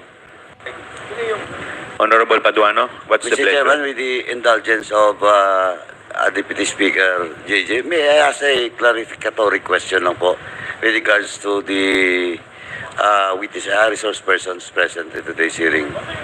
Yes, please continue with the Mr. indulgence of Chairman, the Honorable J.J. Suarez. while going into this room, na-monitor ko po na yung sa OVP po, wala yung mga persons that was mentioned and invited last hearing. Particularly yung SDO po, yung Gina Acosta at saka yung Julieta Villa del Rey, which is the chief consultant. But as Chairman Acop mentioned, may show cause na daw to ngayon. Yung dalawa. Tama po ba? Yung dalawa mismo. Yung chief accountant at saka yung SDO. Tama. Comsec?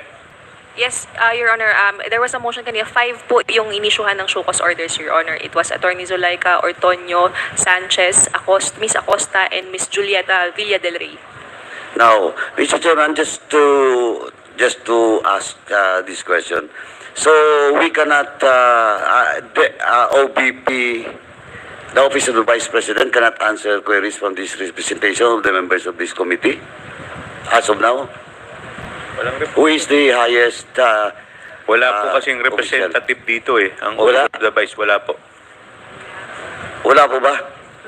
How about the spokesperson, which is Mr. Michael Pua? As kanina po binanggit po ni Attorney Powa na siya po ay nandirito to represent DepEd. You're here to represent the Fed, not the Office of the Vice President? Mr. Chair. Please, Attorney Powa. Yes, yes, Mr. Chair, that is correct. I am here again because I was part of the list of invitees as far as the DepEd is concerned po. How about sa OVP? You're not already part of the Office of Vice President? Wala po ako sa list ng invitees. No, but hindi, yung official function mo ngayon. I'm just a consultant po of the Consultant Office of the Vice President. Consultant for what? A spokesperson po. Spokesperson Opo. ng OVP. Opo. And you cannot answer queries from this committee with regards to the OVP confidential fund. Mr. Chair, I'm afraid I'm really not authorized by the Vice President or anyone from the OVP to represent But with regards to the DepEd, you can answer queries? You can answer queries? Yes, Your Honor. Okay. So walang OVP dito? Kanina po may nagpakita, but unfortunately, nawawala na po yata.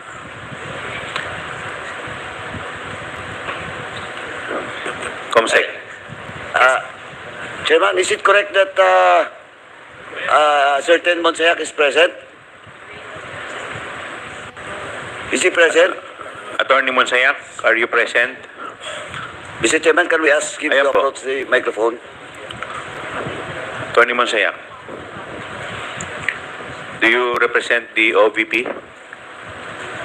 Good afternoon, Your Honors, Mr. Chair. I do not represent the OVP. I'm a private person already, Your Honor. You are invited in today's hearing. Do you receive invitation? Did you receive invitation for this committee?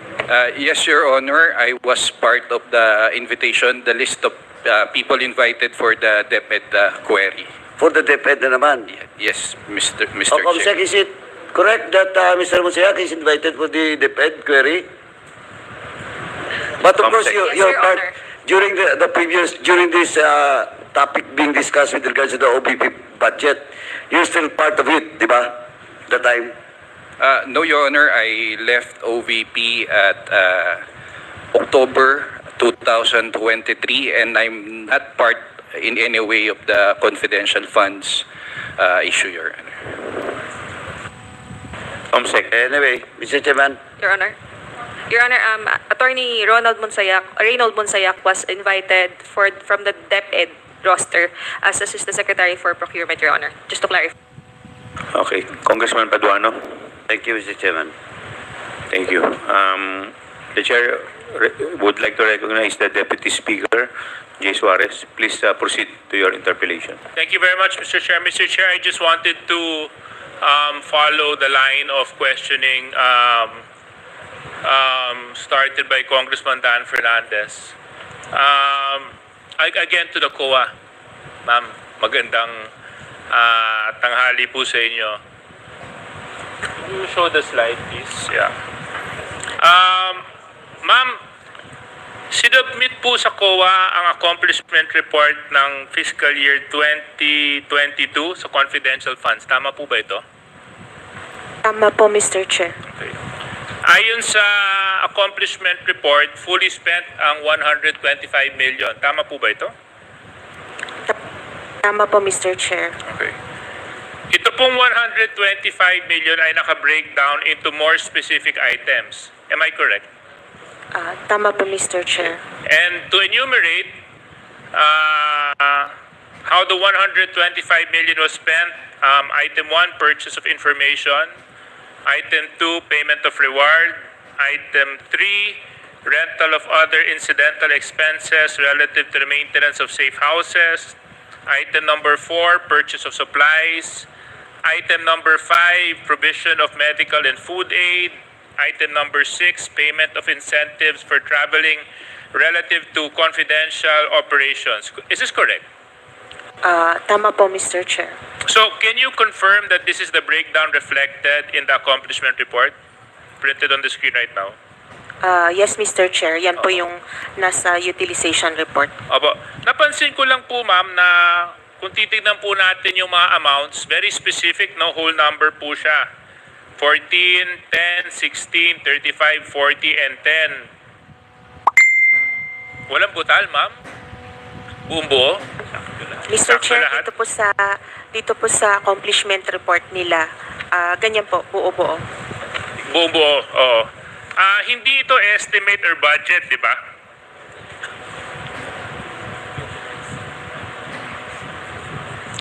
Hindi naman ito estimate or budget. Am I correct? Yan na po yung utilized amount nila, Mr. Chair. So, what we're seeing is the liquidation actual cost.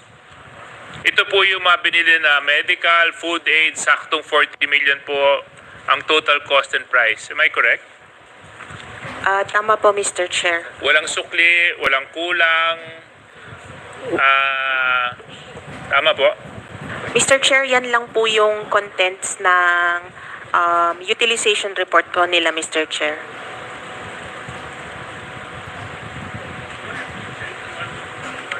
Sususugan ko lang po yung tanong ni Deputy Speaker. When you say utilize, ibig sabihin, nabili na, nagamit na. Tama po ba? Yes, Mr. Chair. Okay. Please continue. Nakakapagtaka lang kasi syempre pag kunyari mamamalengke ka, tapos nagbigay ka ng 5,000 pesos na pamalengke, usually bumabalik kasi yung mga goods nandoon at may kasamang sukle. Dito lang, sakto lang yung amount, no? Talagang buo lang siya. Matanong ko lang, ma'am, dito po sa mga napaggastusan, may kasama po ba itong mga resibo? Mr. Chairman, po silang sinubmit na documentary evidence of payment. Wala. Documentary evidence of payment po. Meron. Meron po. Okay, and these were already requested from your office to be submitted to the committee. Am I correct? Subpoena juices tecum kanina, no? Hindi po yata yun kasama, Mr. Chair. So therefore, Mr. Chair, I move that we request the same documents, and I move that that said documents be submitted to the Committee on Good Government. The documents pertaining to the liquidation report with regards to item, ito na po lahat ng items siguro para mapag-aralan natin ang buo. From items A up to F. F, Mr. Chair. Is there any second to the motion? Duly seconded. Is there any objection? Hearing none, the motion is carried. Thank you very much. So dito po ma'am, sa mga nabili pong mga medical and food aid, 40 million. Alam niyo po ba kung anong klaseng medisina at pagkain ang binili? Wala pong information, Mr. Chair. Wala po kayong information, so hindi po sinamit ito? Hindi po very detailed ang documentary evidence of payment. So, there are documentary evidence that were submitted, am I correct? Yes, Mr. Chair. Are you in possession of these documentary evidence right now? Right now, Mr. Chair, wala po. Can you expound on these documentary evidence that you are saying that were submitted, however lacking? Mr. Chair, that is already parts of the merits of the case, so we can only comply po through subpoena. Okay, I therefore move, Mr. Chair, for although meron na po tayong subpoena juice tecum para sa mga documents, no? Matanong ko lang, ma'am, kanina niyo pa binabanggit yung case. Ano pong kaso itong kanina niyo pa inuulit na nababanggit?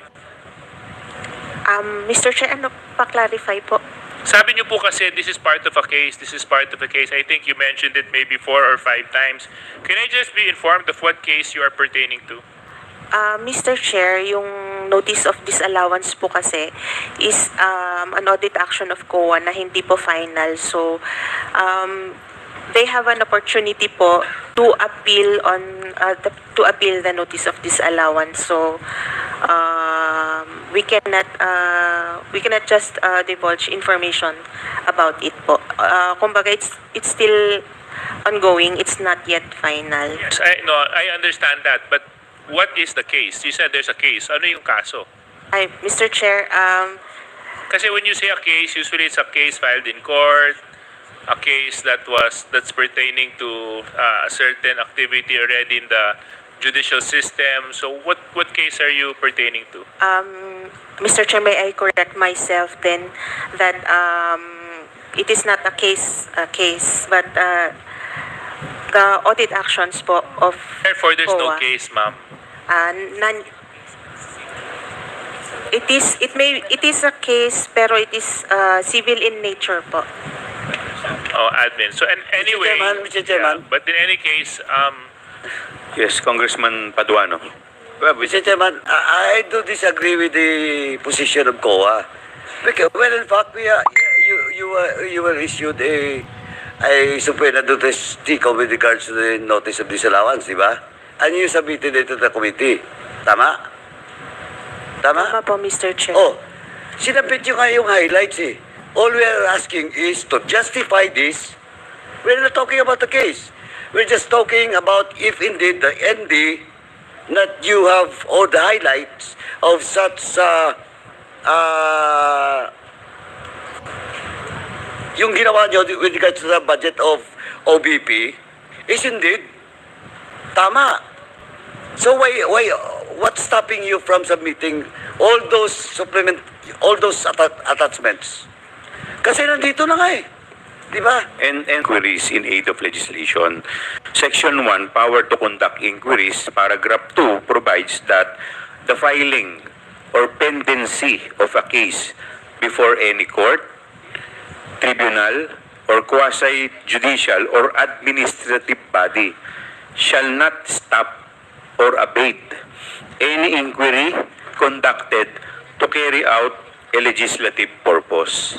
So kahit po yung mga sinatawag po nating subjudice, hindi po kami covered nun. So please answer ko please identify yourself. Attorney Erwin Lapitan. Attorney Mr. Chair. Lapitan, please continue. Yes, Mr. Chair, i-clarify ko lang po na ang NT po ay audit decision po. It's an audit decision by the auditor po. And the nature of a notice of disallowance is civil in nature po. There is no case yet filed. It's actually a case before No, it raise a... you cannot prosecute. Kasi kayo recommendatory lang, just like this committee. Yes, we agree, Mr. Chair, Diba? that we don't have the authority to Also, prosecute. what's stopping you from giving us all those attachments? Mr. Chair, it may affect... Sandali. Yes. Tapusin mo ako, Chairman. What's stopping Please you continue. from giving all those attachments being requested by this committee? What will influence you? Mr. Chair, it may affect the adjudication process by the commission proper. And Sandali. Yes, Mr. Sandali. Isa-isahin po natin. Ano yung first reason nyo? Isa-isahin muna natin. It will affect the adjudication of the commission proper. Yes, Mr. Chair. In what manner? Of course, Mr. Chair, the commission, the COA has a constitutional power to adjudicate. Therefore, any information that may affect its adjudication procedures or processes, and considering that the notice of disallowance is not yet final, then... But you know, inquiries in aid of legislation, kailangan namin dito mga dokumento. Now, eto, notice of disallowance, di ba? And din nyo, eto yung highlights. Oh, how can you justify to us if you cannot submit the attachments and the documents that gives the result of this notice of disallowance? Simply, it cannot influence the commission proper. Yes, Mr. Chair, we will comply upon issuance of the subpoena. Hindi, nag-issue na nga eh. Yes. Di ba, Mr. Chairman, nag-issue na nga? Yes, we already... Hindi, ang hindi ko lang ma-accept, yung reasoning nyo na it will affect the possible decision of the commission proper, because well, in fact, sabi ko nga kaya nung nakaraan pa, it will take 6 months, di ba? Tama, 6 months, di ba? Before it goes through with commission proper, di ba? Mr. Chair, the appeal process... Kaya nga, may appeal, because of the appeal, di ba? Now, ang hindi ko maintindihan, but yung sasabihin, you will give that reason na you cannot submit because it will affect. Well, in fact, I talked to your chairman yesterday, and it is not a valid reason. And please don't push me to invite your chairman dito. Thank you, Mr. Chairman. Thank you very much. Before you Mr. Chair. continue, Deputy Speaker, the Chair would like to recognize the presence of the Honorable Edward V.P. Maceda of 4th District, Manila. Please continue, Deputy Speaker. Thank you very much, Mr. Chair. You mentioned, Attorney Lapitan kanina na there's a process of appeal, no? Has an appeal been made? As of today, as of this date, Mr. Chair, we don't have information on whether the concerned agency appealed. Okay, so in other words, wala pa. Are you gonna give a different answer, ma'am, or... Attorney Gamora. Mr. Chair, in addition to what my colleague has mentioned, usually po pag nag-appeal yung agency, of course, it's the CP that makes the decision. So they ask the sectors, the office from where the NP Ma'am, ano for lang? My question is, just yes or no. po. Has an appeal been made? Yun lang naman po yung tanong ko. So, As far as Umapila daw po ba sila? As far may as appeal na info po ba? po, wala pa pong order sa amin na mag comment on any appeal po. Okay, so in other words, wala pa rin. On the part of ICO, wala Yeah, pa po. kasi wala pa rin kayong... Okay. So, going back lang po tayo dun sa tinatalakay ko kanina. Kanina meron po nabanggit na... Can you show the slide, please? So, ito nabanggit po ito ni Congressman Fernandez kanina. Yung rental ng safe houses, again, saktong 16 million po ang total. Kawa, can you please inform us how many safe houses are we talking about? Wala po akong information on the number of safe houses, Mr. Chair. So, wait, okay. I'm trying to digest this. Walang number of safe houses? Mr. Chair, since our audit is just based on the joint circular, we just determine based on what is required under the joint circular. No, but Mr. Chair. you conducted an audit, correct? So, and yes. in your audit, you should have determined the specifics and details of the items, correct?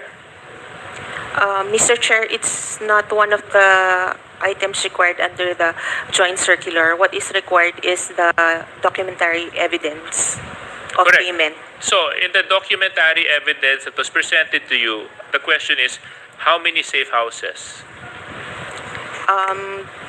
It was not identified in the documentary evidence of payment. What was identified were the number of people who received the payment po. So so medyo suspicious po itong 16 million para sa safe houses. Kasi kayo na din na nagsabi na walang documentary evidence ang isinubmit patungkol sa mga detalye dito. Yes, Mr. Chair. Okay. Based on your audit experience, aren't these red flags?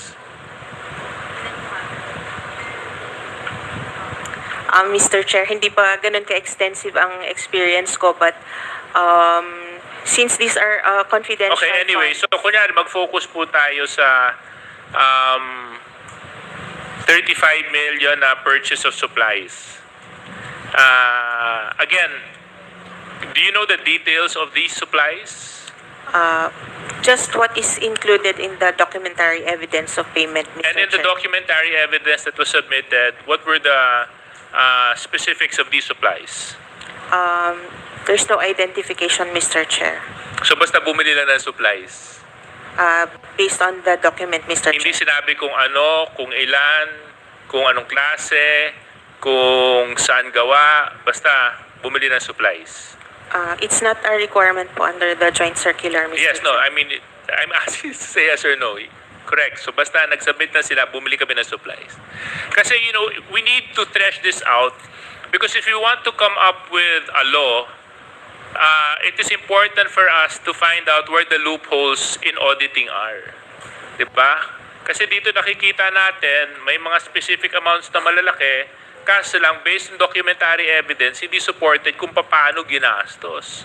Hindi supported kung may resibo, hindi supported kung ilan. So I think, this is another piece of legislation that we can push forward, Mr. Chair, dahil ito naman pong ginagawa natin is in aid of legislation.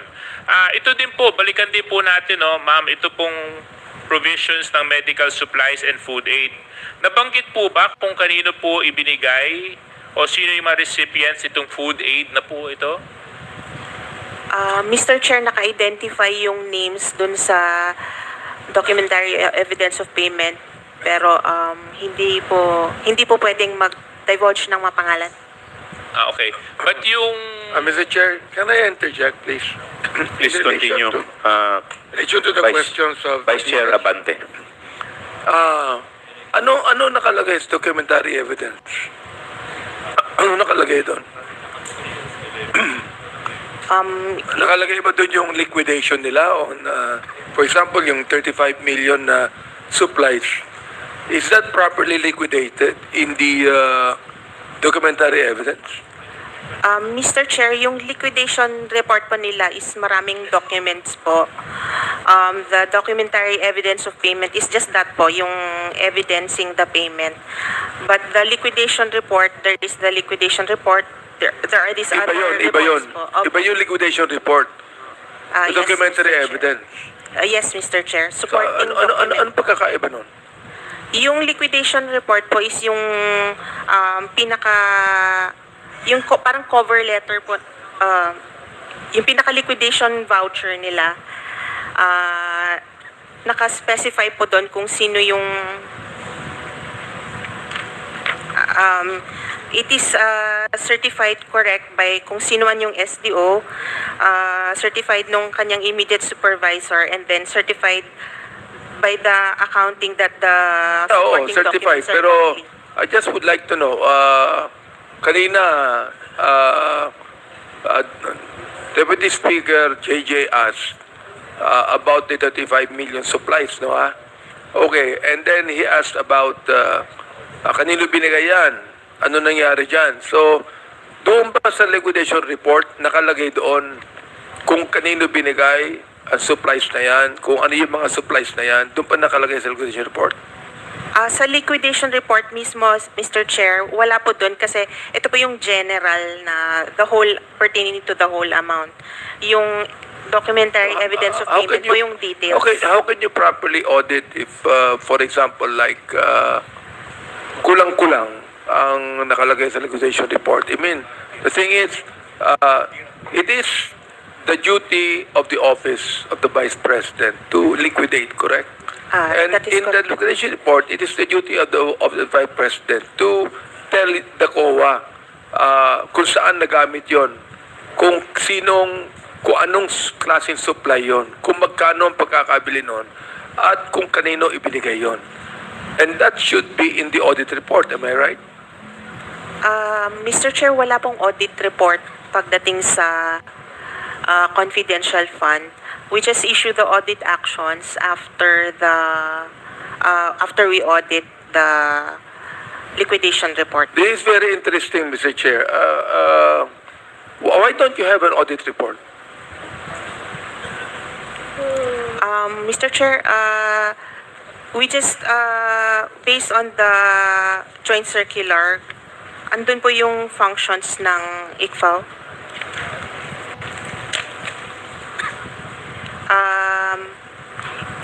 Andito lang po is issue an AOMNS or ND address to the HOA, the head of agency, Mr. Chair, and then keep records of all those issued na audit actions po. And then prepare. What are you referring for? What are you referring to? Are you referring to the? It says you're saying that there is no audit report. Am I right? Yes, Mr. Chair. There's no audit report, but there are audit actions that are issued. There are audit actions. Yes, Mr. Chair. So where do you put the audit actions as reported?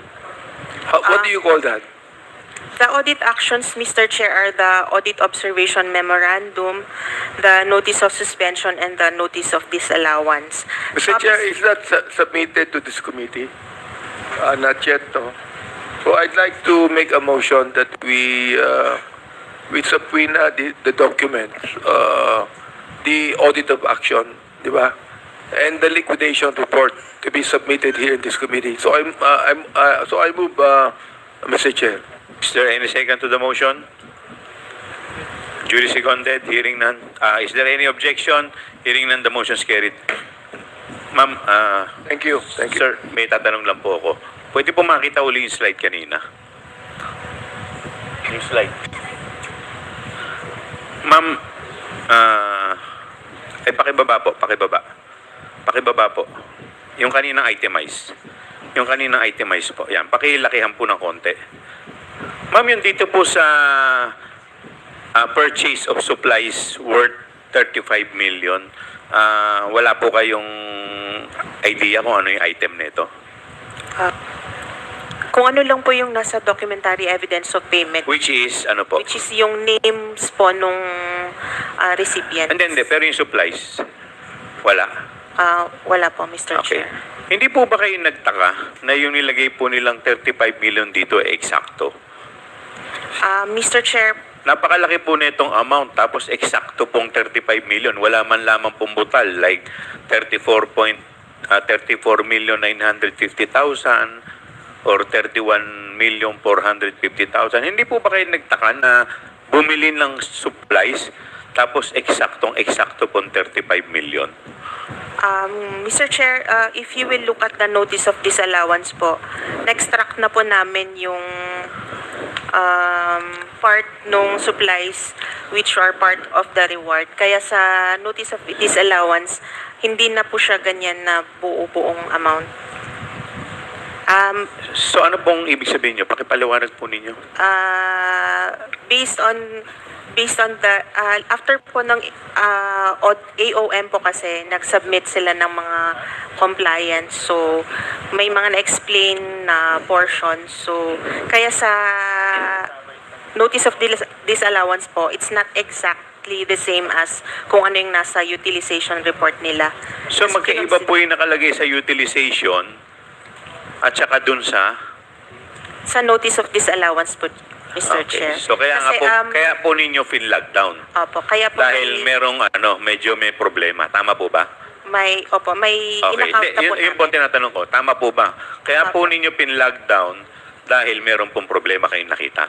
Yes, Mr. At isa po sa problema, dahil nga po dun sa amount, parang medyo hindi po nagtutugma yes, Mr. sa ebidensya po na kanilang sinumite. Tama po ba? Yes, Okay. Mr. Chair. Sa susunod, yung provision of medical and food aid, eksakto rin ito, 40 million. So, hindi rin po ba kayo nagtaka? Bakit eksakto pong pagbili ng medical at saka food aid? Again, Mr. Chair, Again, binis namin sa documentary evidence of payment, so hindi po exactly ganyan. na Hindi 14 so million. ibig sabihin, iba yung utilization na nilalagay nila dito, iba rin po yung pinepresenta sa inyong ebidensya. Tama po ba? Or documentary evidence. Tama po ba? Sa pagkakategorize po nila, Mr. Chair. So magkaiba po. Yes, Mr. At kaya po ninyo lockdown dahil may disparity. Tama po yes, ba? Yes, Mr. Chair. Okay. So posible, Mr. Chair, I just would like to ask, are we referring to the 35 million and 40 million. the complete confidential fund of the Office of the Vice President? Ito po. Are we referring on that? Ibig sabihin, these are the 2 years na since the Ito Vice po yung President was President, diba? ito po for the period covering December 21 to 31 of the confidential fund. Kaya po, kasi po nakita po natin very glaring po sa letter D o item number 4, purchase of supplies, eksakto 35 million. At dun sa provision of medical and food aid, 40 million. Eksakto rin. So medyo nakakapagtaka lang po dahil wala pong kabutal-butal at eksaktong-eksakto po yung supplies. Okay, so yun lang po. I will now recognize the... Mr. Chair, Ay, unfortunately, I'm not done with my questions. If I can just complete my line of questioning. okay, please, para lang- with the indulgence of Congresswoman Luis Strod, Deputy Speaker will With, just continue of course, with his Bong interpellation. Jinky, if I may continue. Thank you. I just want to highlight COA. Are you familiar with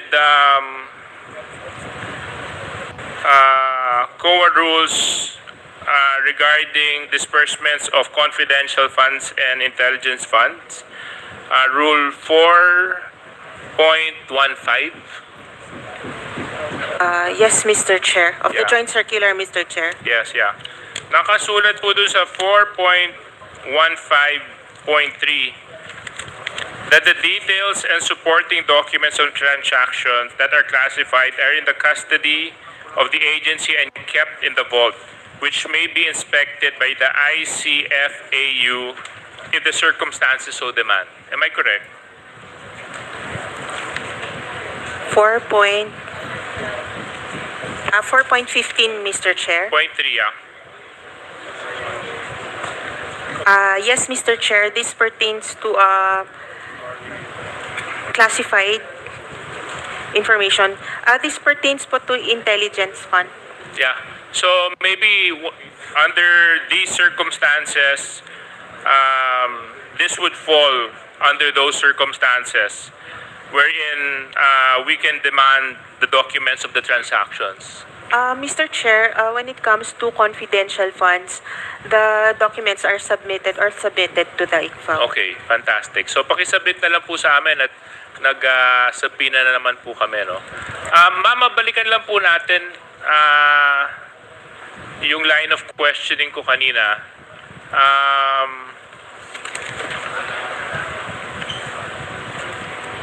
Yeah, can we go back to the slide, please, Comsec? Oo, thank you. No, doon sa taas, yan. Okay.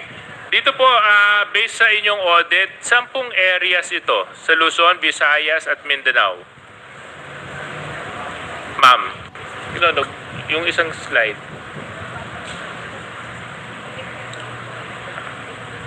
Yung ginawa po yung surveillance activities, would you know which areas were under surveillance or conducted surveillance in? Was it in Luzon, Visayas, Mindanao?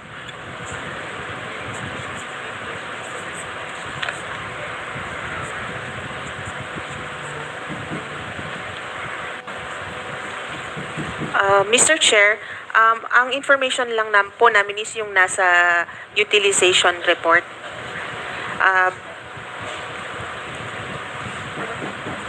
Yung sa documentary evidence of payment po, hindi naman din po identified yung... So wala ring klarong supporting documents doon sa surveillance activities na kinonduct. Am I correct? Yes, Mr. Chair. Okay. Kasi nakakapagtaka lang, no, ma'am, di ba? So, kung titingnan din po natin yung amount at saka yung timing, kailan po ba ito? December 20 to 31. So, didn't you find it quite out of the ordinary that people were being placed under surveillance and people were being under surveillance during Christmas season? We just conducted the audit based on the requirements under the joint Kasi nakakapagtaka, no, itong mga activities na to gagawin sa panahon ng Pasko. Di bilang mga auditors, I think that would definitely call your attention on when actually these activities were conducted. Am I correct? Yun nga po, based lang po talaga sa joint circular yung... Okay. Thank you very much, Vice Chairman Jay. Those are all my questions. So maraming salamat Vice po. Chairman Jay, can I interject lang po before you recognize the next interpolator?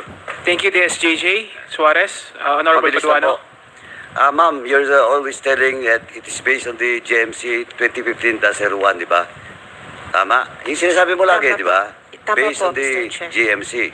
Tama po, Mr. Chair. Oh, now, ito 6.2.3. Ito kasi, Mr. Chairman, hindi pwede nilang sabihin na based on the requirements because dito po, elaborated lahat, di ba? From 6.2.3.1 up to 6.2.3.6, tama? Tama Elaborated po, Mr. siya. Chair. But there is still a provision 6.2.3.7. Tama? Yes, Mr. Oh, Chair. ano nga? Please read. Other supporting documents that ICFAO deems necessary for the proper evaluation of liquidation documents Oh, submitted. ibig sabihin nun, lahat ng mga dokumento which is necessary should be submitted to you. Tama? Tama po, Mr. Oh, Chair. depende sa evaluation nyo kung kailangan dokumento na to. Tama po, Tama? Mr. And Chair. the question of DSDJ Suarez is all about the surveillance being made by the OVP during Christmas season, di ba? Yes, Mr. O, Chair. di kailangan yung dokumento dito ng mga detalye nito, di ba? Sa item na yan. Tama? Yes, Mr. Oh. Chair. Kaya hindi nyo pwedeng sabihin na based on the GMC. Kasi the GMC 6.2.3.7 provision states that all other documents related to the investigation or to the audit. Diba? Tama? Yes, Mr. Chair. Oh, kaya yung lahat na doon na walang butal, na sinabi kanina ni Chairman, nakapagtataka, di ba? So, dapat, and I know, siguro pinasubmit yun rin sila yung detalye noon. Yes, Mr. Chair. Oh, yun nga eh. Kaya hindi nyo pwedeng sabihin na based on the GMC only. Because the GMC also states 6.2.3.7 all other related documents.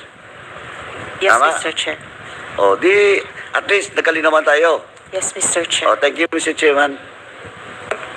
Okay. We will now proceed to the next interpellator, the Honorable Jervil Jinky Luistro. Thank you, Mr. Chair. Good afternoon, everyone. Attorney Camora, the questions are directed to you. Before I proceed to the questions, I just want to have a clarification first about the confidential fund that were given to the OVP. Am I correct? We have 125 million for the last quarter of 2022. The same was utilized from December 20 to 31 of 2022. Yes, Mr. Chair. And on the succeeding year, that is 2023, the OVP was allocated also a total confidential fund equivalent to 500 million. Do you confirm? Yes, Mr. Chair. And out of the 500 million, attorney, how much was utilized and how much was unutilized? Mr. Chair, for 2023, they utilized for the first 3 quarters, which is 125 times 3, and for the fourth quarter, they did not cash advance the amount.